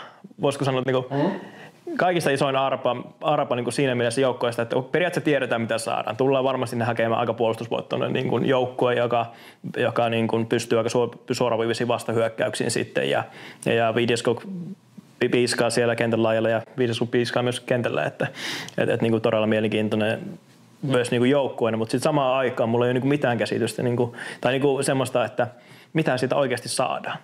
Jos tajuu mitä tarkoittaa, että tiedetään mitä saadaan, mutta ei tiedetä mitä ei saada. Niin siis toi mun mielestä niin Jaron on ainoa mahdollisuus niin selvittää ensi kausi siten, että he myöskin sadepaikkansa pitävät, niin okei, no siis se, että siellähän on puhuttu nyt taustalla myöskin, että vahvistuksia joukkueeseen olisi vielä tulossa, no totta kai se myöskin tarkoittaa, että näissä niin kuin viimeisissä hankinnoissa ei saisi tulla uutta. Et sieltä pitäisi saada jollain niin kuin hyvin edullisella rahalla niin ihan helvetin hyviä pelimiehiä ja sen niin kuin yhtälöhän on niin kuin tunnetusti tosi helppo toteuttaa. Varmaan Dixon Vakaime ainoana tämmöisenä niin sanottuna arpana, joka tulee niin kuin jostain, joka onkin sitten niin kuin ylikylän mies.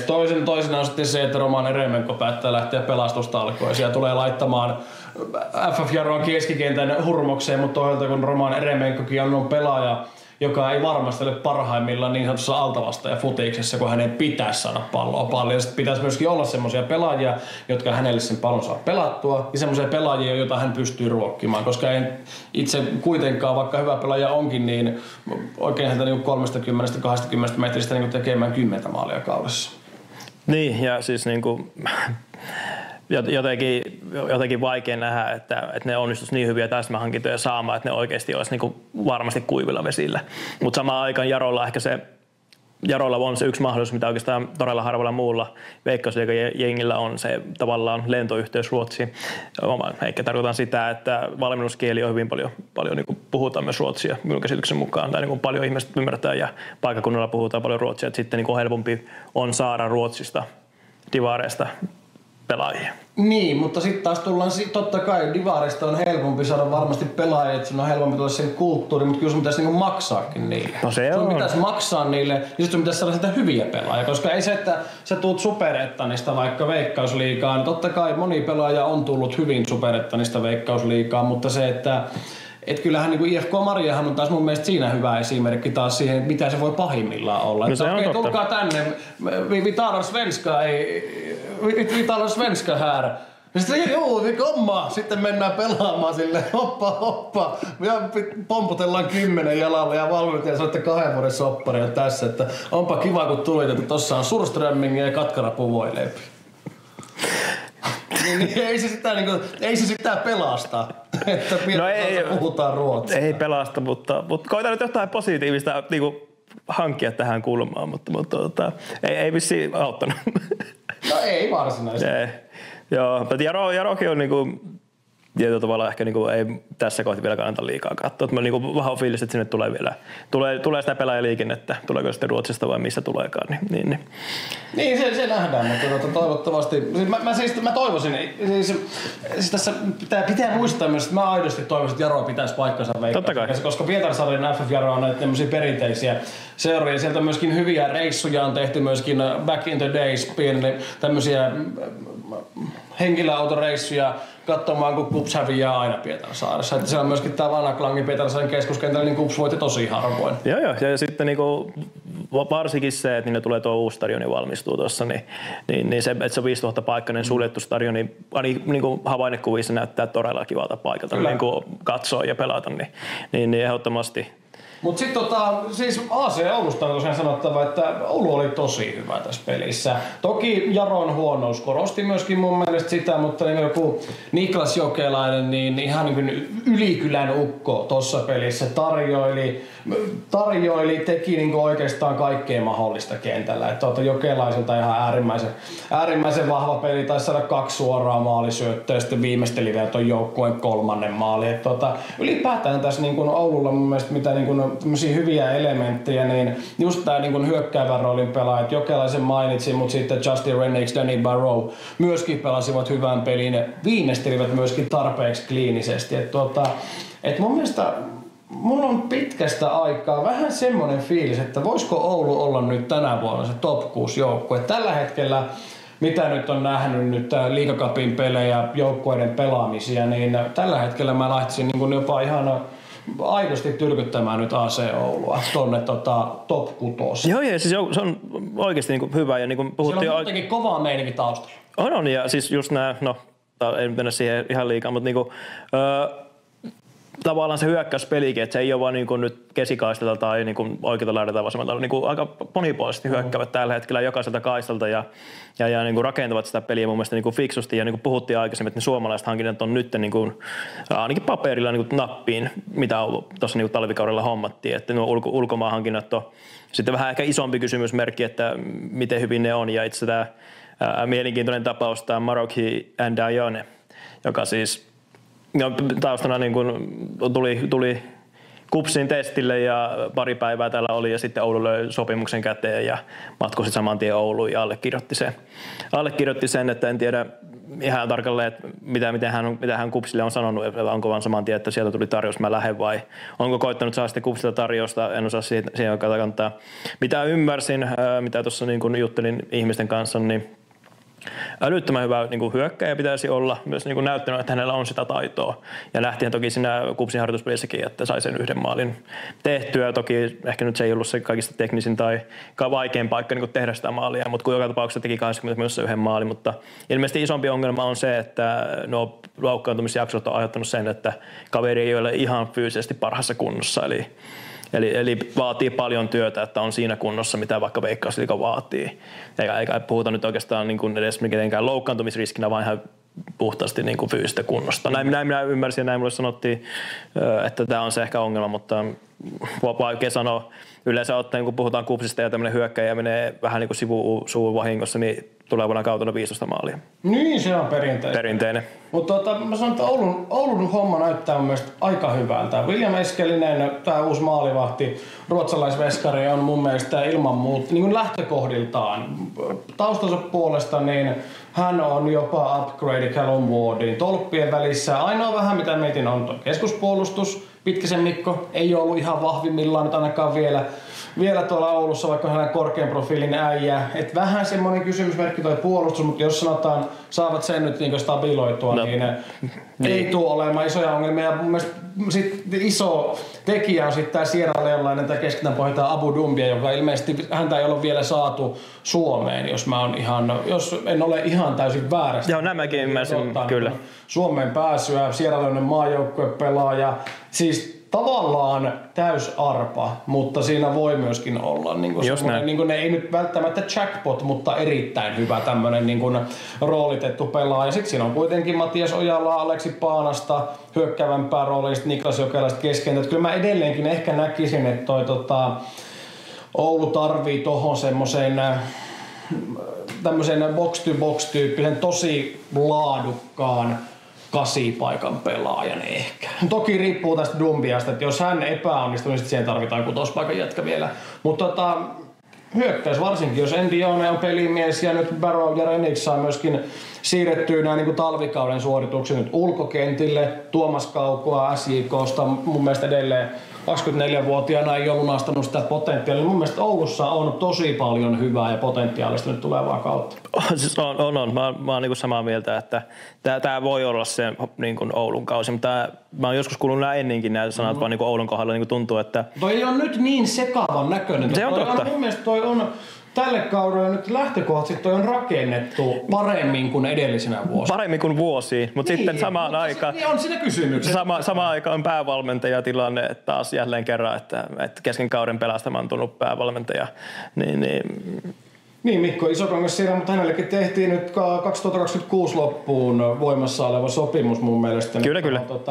Ja hän veti ton loppukauden oikeastaan nyt erittäinkin hyvin, kun tuli sinne. Kyllä. Mutta edelleenkään hänellä ei, Oulu on ainoa tämmönen niin kuin, siis ensimmäinen Veikkausliigan isomman jengin päävalmentaja niin kuin pesti. Et siellä on ollut siellä Herkuleesta tämmöisiä niin kuin pienempiä hauskoja jengejä niin kuin aikaisemmin, mutta hänelle iso paikka samalla. No, ja siis positiivinen mun mielestä. Kyllä. Koska se on näyttänyt sen verran kuitenkin. On ihan samaa mieltä, mutta se vaan just, että Oulu ei ehkä, niin kuin ollaan puhuttu aikaisemmin, että se ei ole tunnetusti se pitkäjänteisin organisaatio katsomaan päävalmentajaa. Mutta tässä niin kuin Oulussa on tapahtunut paljon muutenkin. Nyt mun on pakko sanoa näistä AC Oulun uusista urheilukuvioista. Kyllä. Olet varmaan olen lukenut.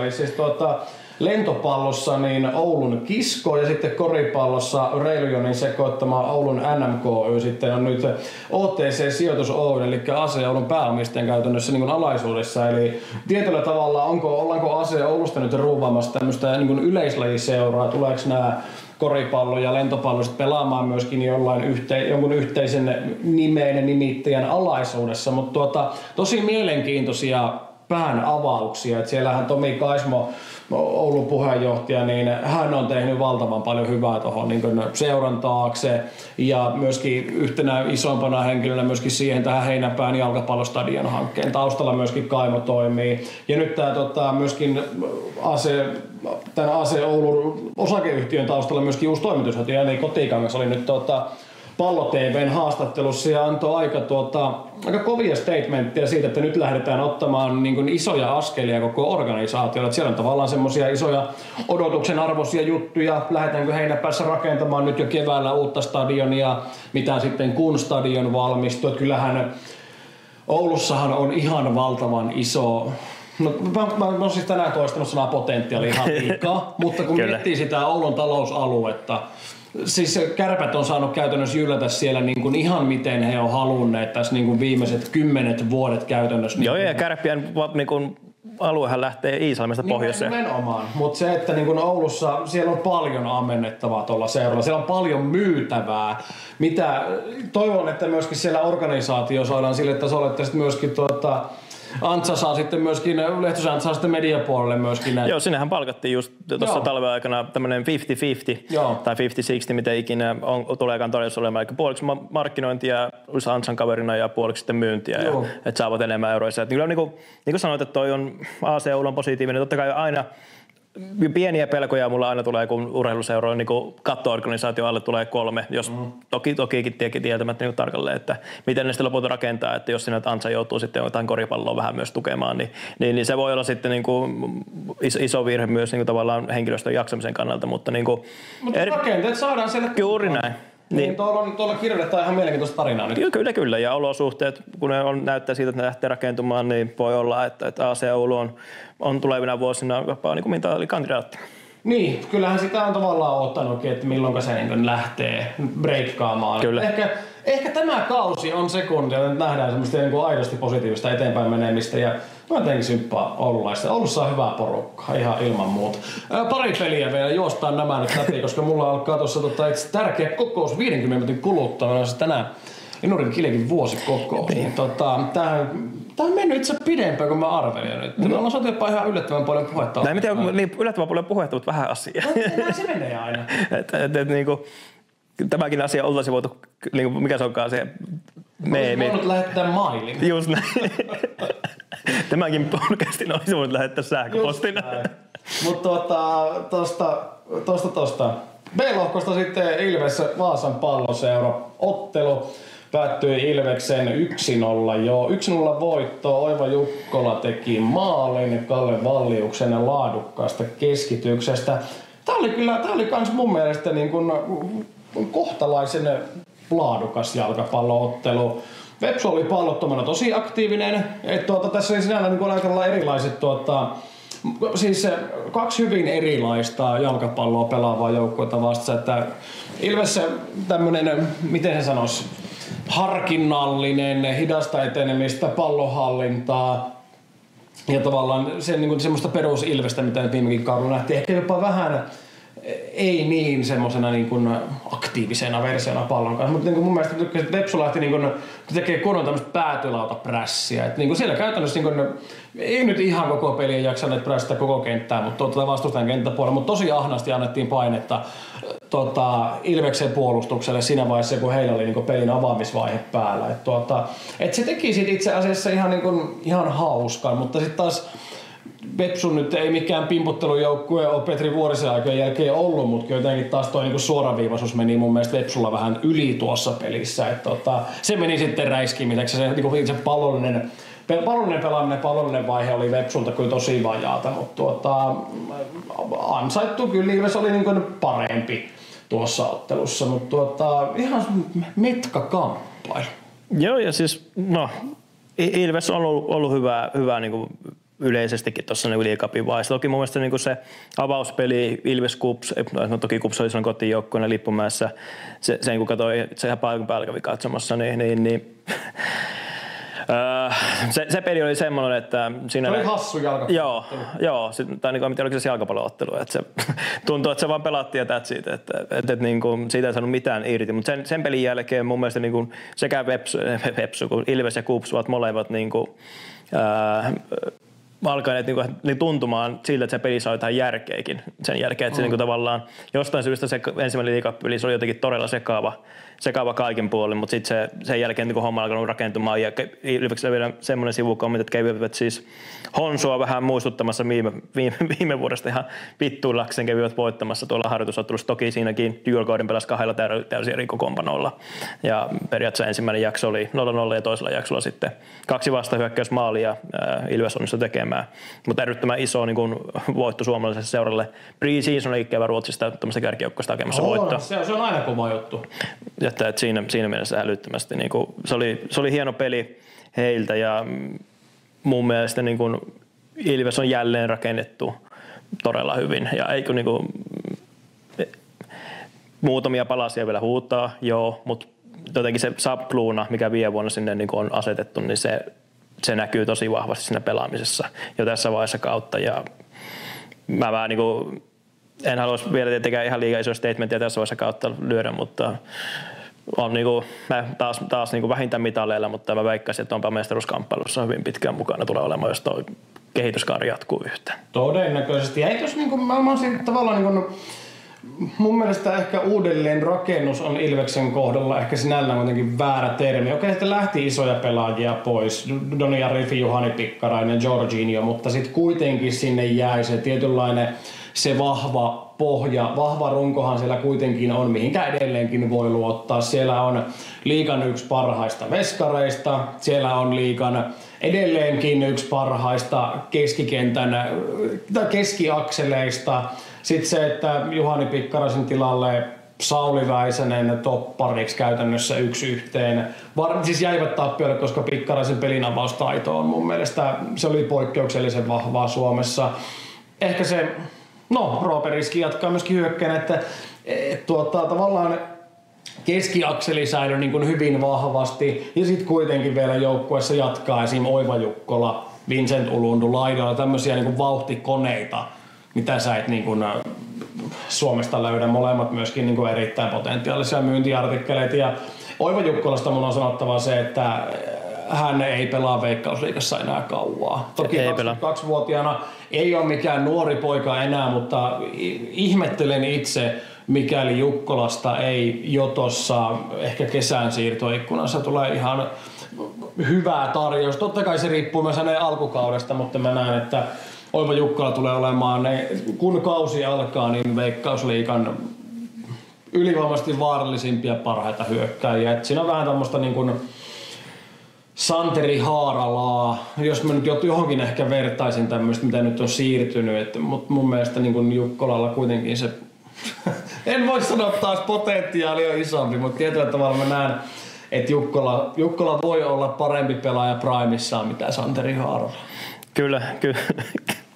Vitun potentiaalia on.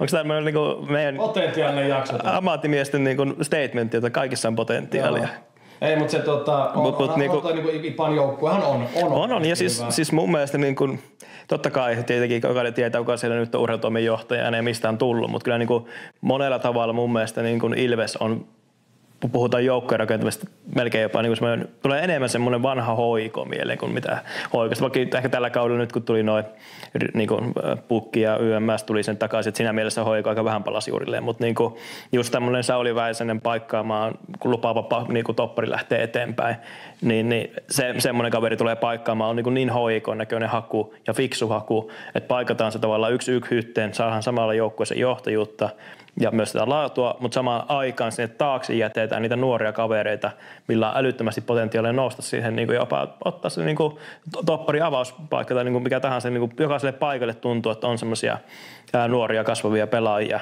ja niin kuin tavallaan se vaan niin kuin lupaa koko ajan sitä, että ei olisi mahdotonta, että niitä läpimurtoja nähdään Ilveksessä tänä vuonna viimeistään ensi vuonna ja myyvän taas pelaajaa. Ja kyllä siihen niin varmasti Takkulaan myöskin sitä. Niin juuri näin. Mielestäni hän on myöskin ihan avoimesti sen myöskin kertonut, että haetaan tämmöisiä nuoria. Nyt vaikka esim.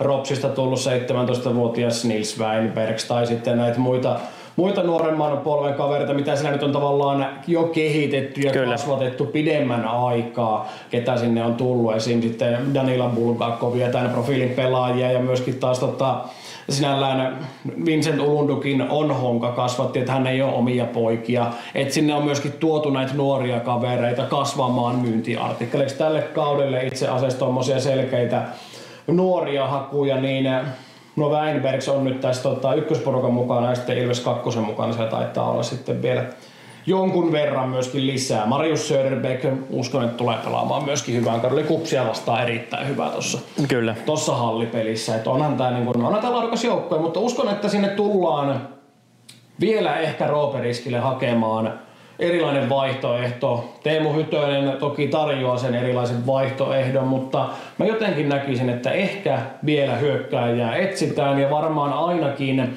tarkastellaan keskikentän pohjaa.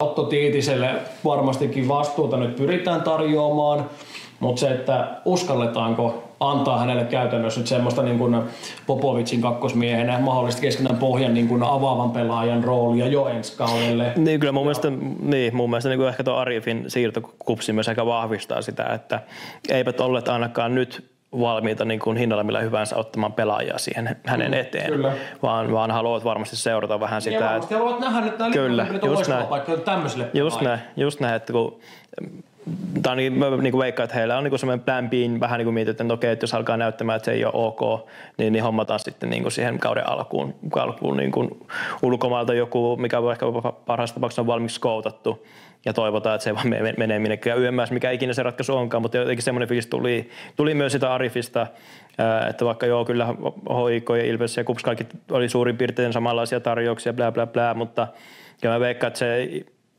jos Ilvekselle olisi ollut niin kuin todella tärkeää pitää sen, niin olisi kyllä saanut pidettyä sen. Kyllä, todennäköisesti näin. Sitten Vepsusta sanoen heille isoja asioita, ennen kaikkea se, että Alfi Chikaale, Martti Haukio ja Wilmer Rönnberg taas pitkästä aikaa pääsevät pelaamaan. Wilmer Rönnberg, uusi kaveri tuonne puolustukseen, on semmoinen profiilihaku ja hänestä olen kuullut paljon hyvää myöskin tuolta Vaasan suunnalta, että häneltä odotetaan paljon. Martti Haukio ja mun mielestä näistä VPS:n pelaajista on semmoinen, siis hauska nähdä, että mihinkä hänenkin uransa lähtee nyt kuljettamaan. Että 25-vuotias, edelleen parhaat niin pelivuodet on lähtökohtaisesti vielä edessäpäin, mutta jotenkin tuntuu, että nämä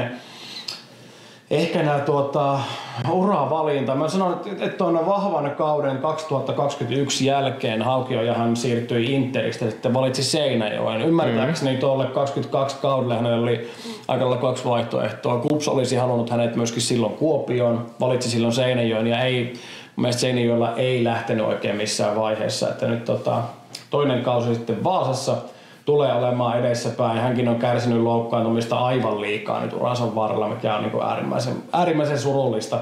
Mutta toivoisin, että Haukio ja pääsi nyt pöysyksi pelaamaan ehjän kauden. Muuten taas, kuten sanoin, niin pelasivat ihan äärimmäisen suoraviivasta peliä. Se, niin kuin sanotaan, se punainen lanka oikeastaan pelin avaamisesta ja rakentamisesta etenemisestä mun mielestä karkasi tosi paljon. Se oli semmoista laiskaa roiskimista. Ja keskustan kautta ei käytännössä päästy ollenkaan etenemään, ei sitä siihen oikein edes pyrittykään, mutta kyllähän tuossa niin Vepsulla näkyy paljon toi Jevgeni Baskirovin lähtö. Hän on niin laadukas pelaaja, niin toki tuommoisen seuran on vaikea myöskin paikata. Baskirovikin tavallaan tupsahti vähän niin kuin heille käsiin, että hei, yhtäkkiä meillä olisi tämmöinen pelaaja, joka niin kuin on periaatteessa liian hyvä veikkausliigaa, mutta nämä niin kuin Ukrainan sodan vuoksikin niin pitkälti sitten hän lopulta päätyi Suomeen ja päätyi Vaasaan alun pitää aika edullisestikin pelaamaan.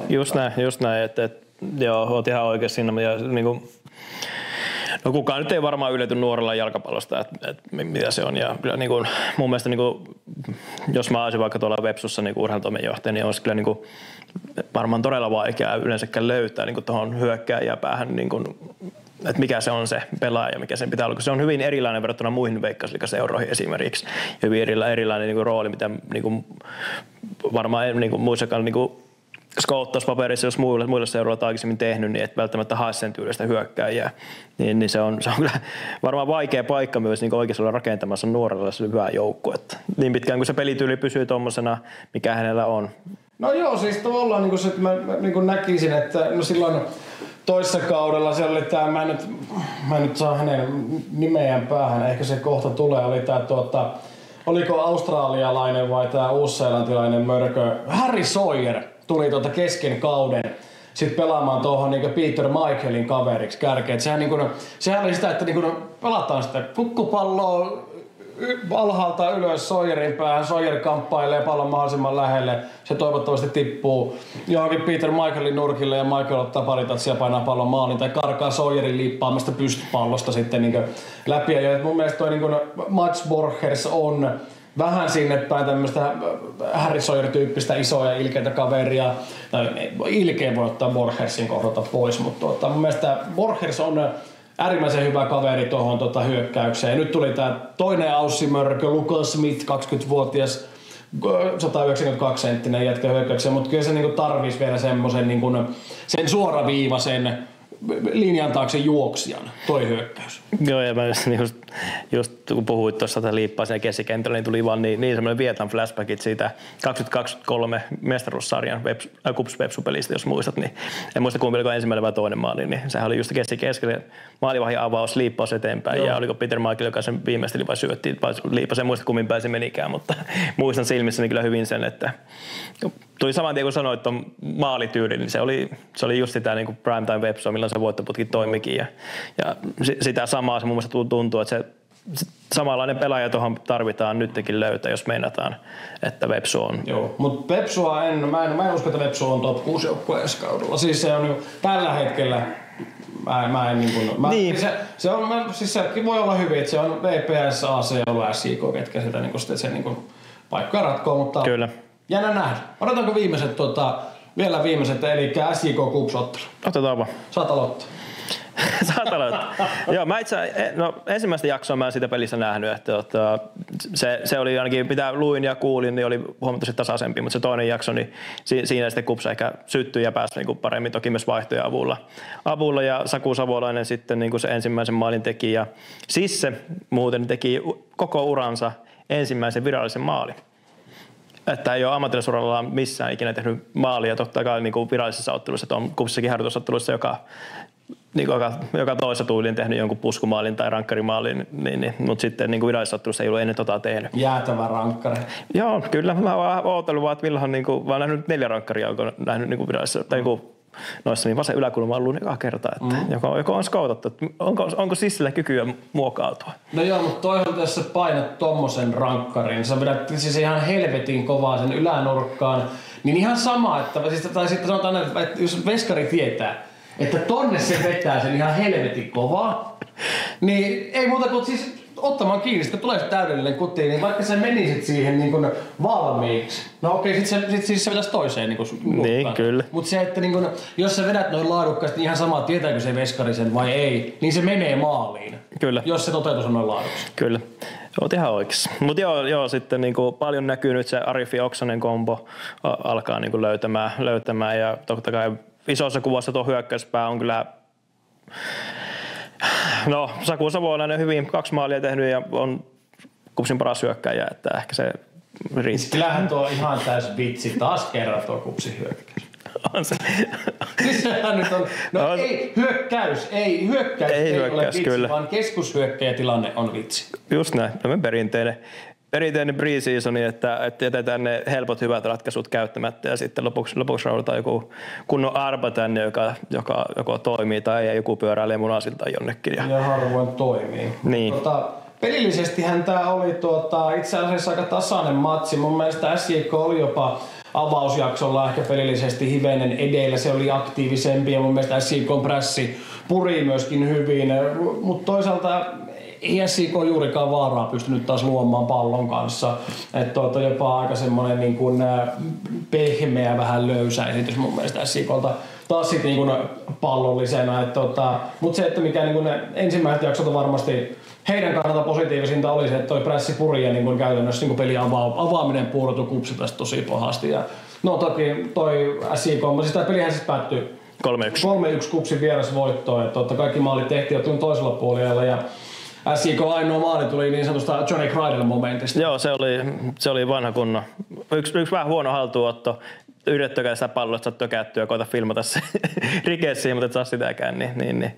Se on hyvä, että Johnilta välillä tulee tuolle ehkä vähän myös herättelee aina, että aina ei tarvii tekee silti, mutta niin kuin tavallaan ehkä nyt on se liigapin pelissä saakin tapahtua noita, mutta joo, jos periaatteessa sen maali ottaa pois, niin varmasti SJK on tyytyväinen sen ensimmäisen jaksoon, mutta toisaalta jaksolta ei varmaan niin kuin mitään oikein niin kotiin viemistä niin tullut. Että ja muutenkin no SJK on tällä hetkellä mulle itselle hirmu vaikea arvioida, että mihin suuntaan se heidän juttu lähtee kulkemaan. Mä en tiedä, että onko siellä tavoitteena vahvistaa joukkueen rivejä niin kuin minkälaisella volyymilla. No kuitenkin europelejä on tulossa. On tulossa, mutta just se, että mihinkä siellä nyt mitä SJK haluaa ensi kaudella. Halutaanko europeleissä olla osallistumassa, halutaanko Veikkausliigassa olla osallistumassa, mennäänkö edelleen tavallaan se niin kuin sitkeä niin kuin pitkäjänteisyys edellä, mutta kun Mä itselleni kirjailin tähän tämmöisiä jonkinlaisia muistiinpanoja nyt tähän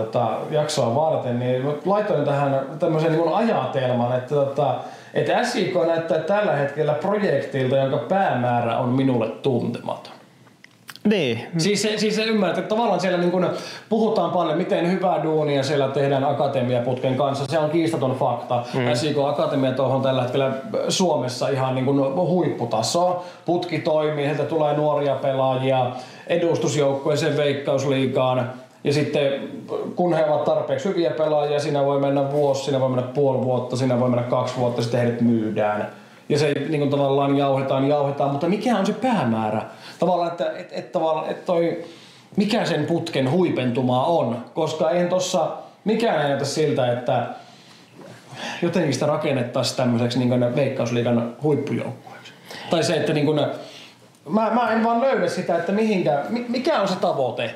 Niin, se on. Miten Seinäjoella haetaan? Halutaanko siellä vaan olla tämmöinen pelaajakasvattama ja pelata mahdollisimman korkealaatuista jalkapalloa vai mikä on se tavoite? Niin, sä sanoit, ehkä nyt vähän kyseenalaista sanoit, että putki toimii. Se mun mielestä vielä ihan täydellisesti kyllä, että niin tavallaan siinäkin mielessä toimii, että kyllä se omalla tavallaan se ykkösliigan ja Veikkausliigan joukkojen välinen niin kuin yhteys vähän vielä on poikki. No mä sanon, että jos se pystytään niin kuin nyt siis vuosi vuodelta nostamaan 2-4 pelaajaa, niin kyllä se mun mielestä toimii silloin aika helvetin. No joo. Niin. Mä jotenkin näen, että pitäisi olla enemmänkin potentiaalia siinä vielä, mutta... Niin, sieltä niin ykkösliigasta pitäisi tulla niin akatemiasta 10 pelaajaa. No ei, mutta niin kuin, no joo. Ei kun lähinnä siis mä haluan tietää tässä, että mikä tavallaan se niin kuin, mikä sun mielestä määritelmä on sitten, että se niin kuin olisi hyvä, koska sanotaan KuPSissa esimerkki, otetaan Kuopiosta esimerkki, niin tulee yksi hyvä pelaaja vaikka akatemiasta, edellisen kauden akatemian joukkueesta, seuraavan kauden Veikkausliigan joukkueeseen, niin sehän on onnistunut. Niin, se on. Siis se on lähtökohtaisesti tällä hetkellä ihan ok. Niin on, mutta se on, ehkä se niin tuohon menee just se niin odotustaso, ehkä sitten on just se, että kun puhutaan vaikka Kuopiosta, niin akatemiatoiminta ei ole viime vuosina ollut nyt tuntuu, että sääryyn aikana ehkä jopa kehittynyt huomattavasti, mutta niin tavallaan ei ole ollut ykkösjuttu. Mutta tuntuu, että Seinäjoella puhutaan paljon ja ympäri puhutaan, että on niin älyttömän kovaa se akatemiapolku ja toimii älyttömän hyvin ja näin. Mutta sitten niin tavallaan mun mielestä siihen puheeseen verrattuna, miten paljon ympärille puhutaan, miten niin kuin hieno asia se on, niin en mä mun mielestä vielä nähnyt niin hyvää niin kuin sitä putken, niin kuin, että se tuottaa niitä tähtipelaajia Seinäjoelle.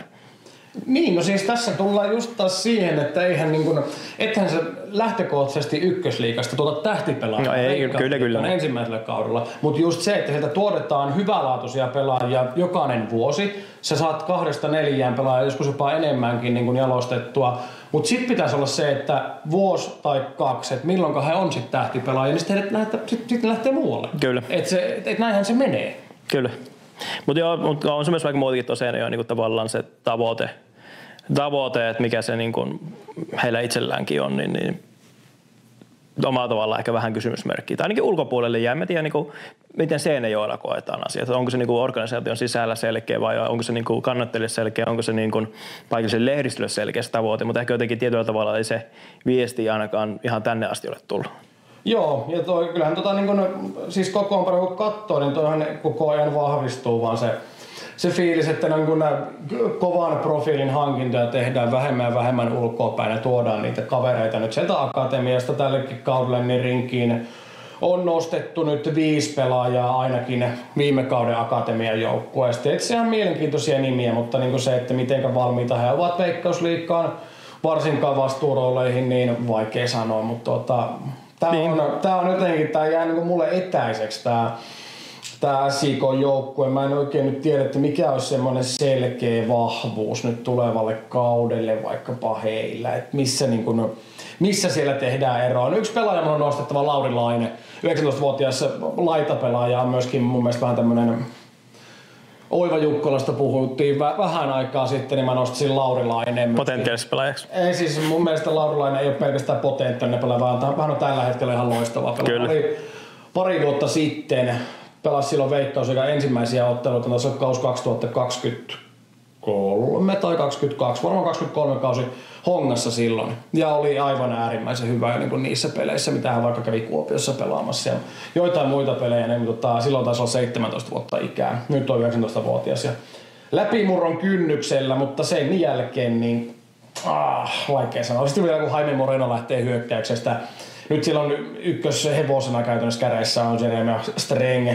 Rasmus Karjalainen, hieno herrasmies, mahtava persona, mutta kyllä niin aika on tehnyt sinällään tehtävässä, vaikka Rassekaan nyt ei mikään ikäloppu missään. Se on 28 vuotta, mutta kyllä näyttää nyt vaan vähän siltä, että niin menoa haluttaisiin kovaa, että maisema aivan vai. Siis niin jalkanopeus on jäämässä. Niin, mä en tiedä, onko se ollut jotain vaivaa, vammaa, mutta näyttää jotenkin tosi raskaalle se liippuu. Kyllä se viime vuonna muistat, että se tuli niitä hetkiä siinä kauden aikana, että tuntui, että his back ja niin tavallaan, että nyt se niin alkaa taas iskemään niitä maaleja ja tekemään sitä duunia, mistä hänet niin varsinkin Kuopiossa tai muualla muistetaan, että pystyy tekemään niitä voittavia ja tärkeitä maaleja, mutta sitten tuntuu, että se aina välillä vaan häviää yhtäkkiä ja mä en tiedä, että kun toi ikä, vaikka ei puhuta, että se on todellakaan ikäloppu, mutta toi ikä alkaa olemaan se vaihe loppujen lopuksi pelaajan niin uralla, missä kohti sun pitää oikeasti alkaa tekemään töitä sen eteen, että sä pysyt kunnossa. Enkä toki nyt sano, että Rasmus ei tekisi töitä, vaan niin kuin yleisesti puhutaan, että siinä kohti se kaikki palautuminen, YMS:n optimoiminen alkaa tulemaan eteenpäin. Että sä et ole enää 17-vuotias, joka pystyy pelaamaan vaikka joka päivä 90 minuuttia, jos siltä tuntuu. Niin kuin, että. Mutta Rasmus Karlainenhan on SIK vanhin pelaaja. Hän on ylivoimaisesti SIK vanhin pelaaja. 28-vuotiaana ja toisiksi vanhin pelaaja on 25-vuotias Babakar Fatih, joka on myöskin näitä kavereita, joka on ajettu tuonne tuon akatemian kautta.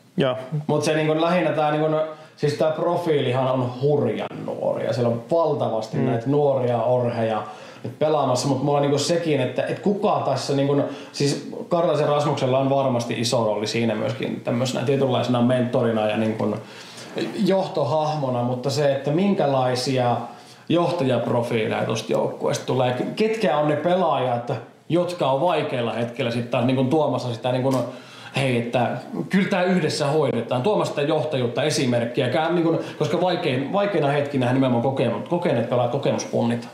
Kyllä, mutta on mielestäni niin hauska keskustelu, kun monesti puhutaan, että ne suuret pelaajat, monesti on niin oman seuran kasvattajia ja muita, että niin sitä kautta se tunneside on näyttävät omalla esimerkillä, että tekevät duunia sitä 10 lasissa sen organisaation seuraa eteen, kannattajia eteen. Ihan mielenkiintoista niin tavallaan myös SIK on siinä poikkeus, eli kun missään muualla ei ole kuitenkaan tuommoista akatemiasysteemiä, missä niin ulkomailta tuodaan noin paljon vahvasti pelaajia ja niitä kasvatetaan tavallaan Seinäjoella monta vuotta, niin tavallaan tuleeko niillä jo semmoista, vaikka ne olisi luontaisia johtajia, niin tuleeko heille tarpeeksi kova side siihen Seinäjokeen sen akatemiaputken avulla vai ei? Vai jääkö se vaan semmoiseksi, että no tämä nyt on mun paikka, missä mä kasvan ja sitten mä lähden parin vuoden päästä haluan pois. Niin kuin, että erittäin pointti mun mielestä. Että kuinka paljon sä haluat silloin tapella sille lokolle. Mutta se nimenomaan, että olisi hienoa päästä tietämään vähän ehkä sitä sielunmaisemaa niin kuin myöskin siellä ja miten yhteisössä se koetaan, että miten ne pelaajat niin kuin ostaa sen jutun, että onko tämä niin kuin se meidän kerho. Se niinku, toivon mukaan on, koska sehän olisi niinku tavallaan hienoimmillaan sitä, mutta vaikea sanoa SIK:sta. Uskon, että nyt tullaan taas niinku piirun verran alaspäin viime kaudesta. Ja mielenkiintoista nähdä, että tehdäänkö hankintoja, vaiko sitten ei tehdä. Mun mielestä Kupsi on ollut aika semmoinen niinku, jopa itse asiassa yllättävän vahva nyt tässä liigacupissa. Ottaen huomioon kuitenkin aika isoja muutoksia. Totta kai valmennuksesta lähtien, mutta Kups on ollut mun mielestä yllättävän hyvä nyt tässä talvella.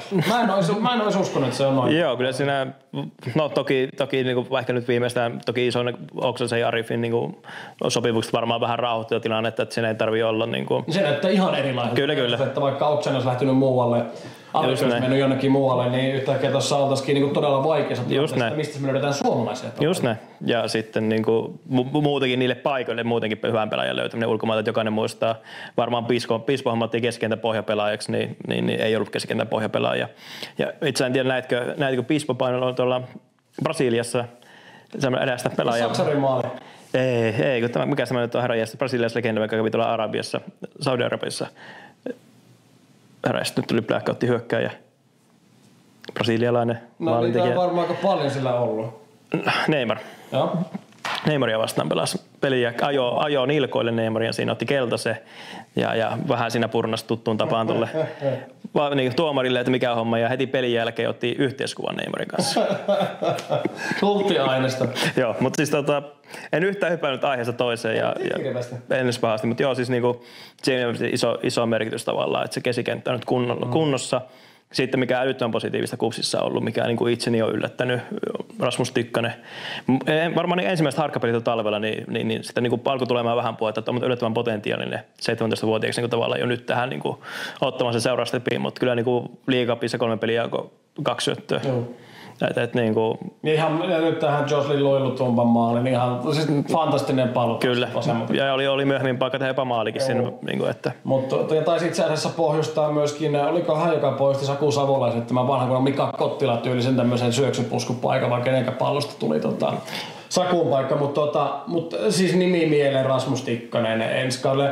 Mutta siis mä en tiedä miksi, mutta niin kuin jotenkin viime vuonna Matias Siltasen kohdalla mä olin varma niin Liigacupin pelin jälkeen, että Masi tulee tekemään niin Veikkausliigaa niin rymistelle läpimurron, koska hän oli jotenkin niin valmis ja hänestä oli tavallaan tiedetty, että ne pohjat on myöskin vahvoja, että siellä on pelattu edellisellä kaudella on pelattu akatemiassa niin jo miesten parissa vahvasti. Toki Rasmus pelannut myöskin nyt akatemiassa viime kaudella aika paljon miesten tasolla, mutta jotenkin niin mä nyt vielä niin kun haluan nähdä, että se nyt tavallaan pysyy toi taso. Nyt tää Liigacupin pelit loppuu, valmistavat pelit loppuu. Totta kai Veikkaus, joka tulee näyttämään sen, missä se taso menee. Mutta jos nyt Tikkasella nyt pysyy toi tahti samana, niin sit on myöskin KuPSilla mielenkiintoinen tilanne, koska siellä on Clinton Antwi vasempana pakkina. Kyllä. Yksi sarjan parhaita pelipaikallaan.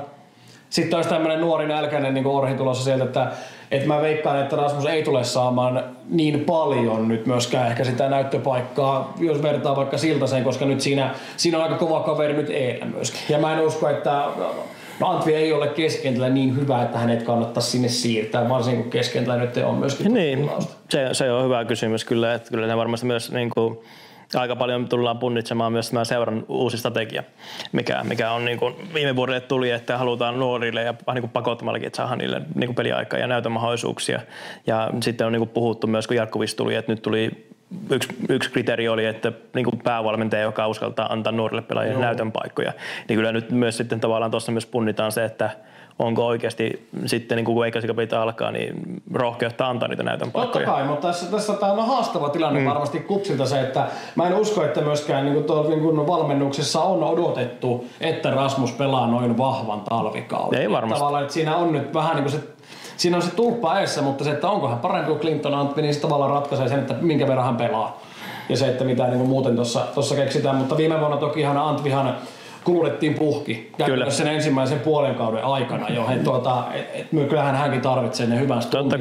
Jos meillä on tommonen kaveri niin omista heittää Antwi-stunttama, niin sehän on KuPSilla loistava tilanne. Just näin, ja just viime vuonna akatemiassa niin päässyt tottumaan tähän Kuopioon, niin voi melkein jopa pitää omana kasvattina. Ei tullutkaan, mutta isommat poikia. Juuri näin. KuPSi top 3 joukkoja. Jos tällä hetkellä nyt laitetaan top 3, niin kyllähän sinne on menossa Ilves, sinne on menossa KuPS, sinne on menossa HJK. Sitten siitä ehkä seuraavat sijat, jos mä lähtisin laittamaan, niin ei järjestyksessä, mutta sijat 4-6. Sinne heitetään AC Oulua, sitten sinne heitetään FC Interia ja Gnistania. Joo, just tässä niinku... Sitten se tämä on niin. Bottom 3, IFK Mariehamn, Jaro, ehkä KTP, myöskin siihen niin kuin sanotaan viimeiseen kolmanteen ja sitten tämmöiset niin kuin hajuton, mauton, väritön sijat, niin ketäs meillä siihen sitten jää? Siihen jää SJK, sinne jää Haka ja sinne jää VPS. Onks näin? Kyllä.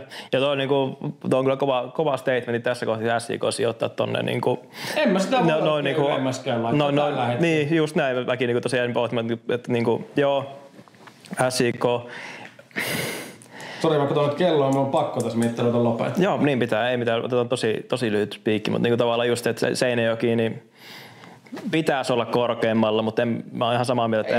En mä syytä mikään niinku veistä korkeammalla. Joo, Interi, helvetin hyvä liigacupin joukkue, niin ei sitä voi tiputtaa vielä pelistä ulos ja mun mielestä ihan sama Knistani on tähän mennessä ollut pelkkää positiivista ja samoin myös AC Oulu on ollut positiivinen, että enemmän niistä on positiivista sanottavaa kuin Seinäjoelta. Niin järki syillä mennään niin, jokseenkin. Kyllä, juuri näin, että ei siinä. Tää oli ihan hyvä setti näinkin. No joo. Varmaan aika paska, mutta aika paska, mutta siis, mikä tee. Juuri näin. Ei kyllä tässä niinku ihan hauska kokeilu myös kahdestaan painaa, että veikkaan, että toki jälkeenpäin varmaan palautetta saadaan, että miten hyvin tämä konsepti toimii tälleen, mutta tosiaan tarkoitus ei ole, vaan kyllä halutaan tässä kolmanta asiantuntijaa aina haastaa myös ja sitten niinku, kyllä nyt jotain asiakin saatiin. Ehkäpä näin. Mutta oikein hyvää sunnuntaille jatkoa sinne kotikatsomoihin. Minä lähden puhumaan nyt petankista ja huomenna odottaa sitten uusi työviikko. Mutta ensi kertaan kiitos seurasta. Kiitos Niklas. Kiitos ja palataan.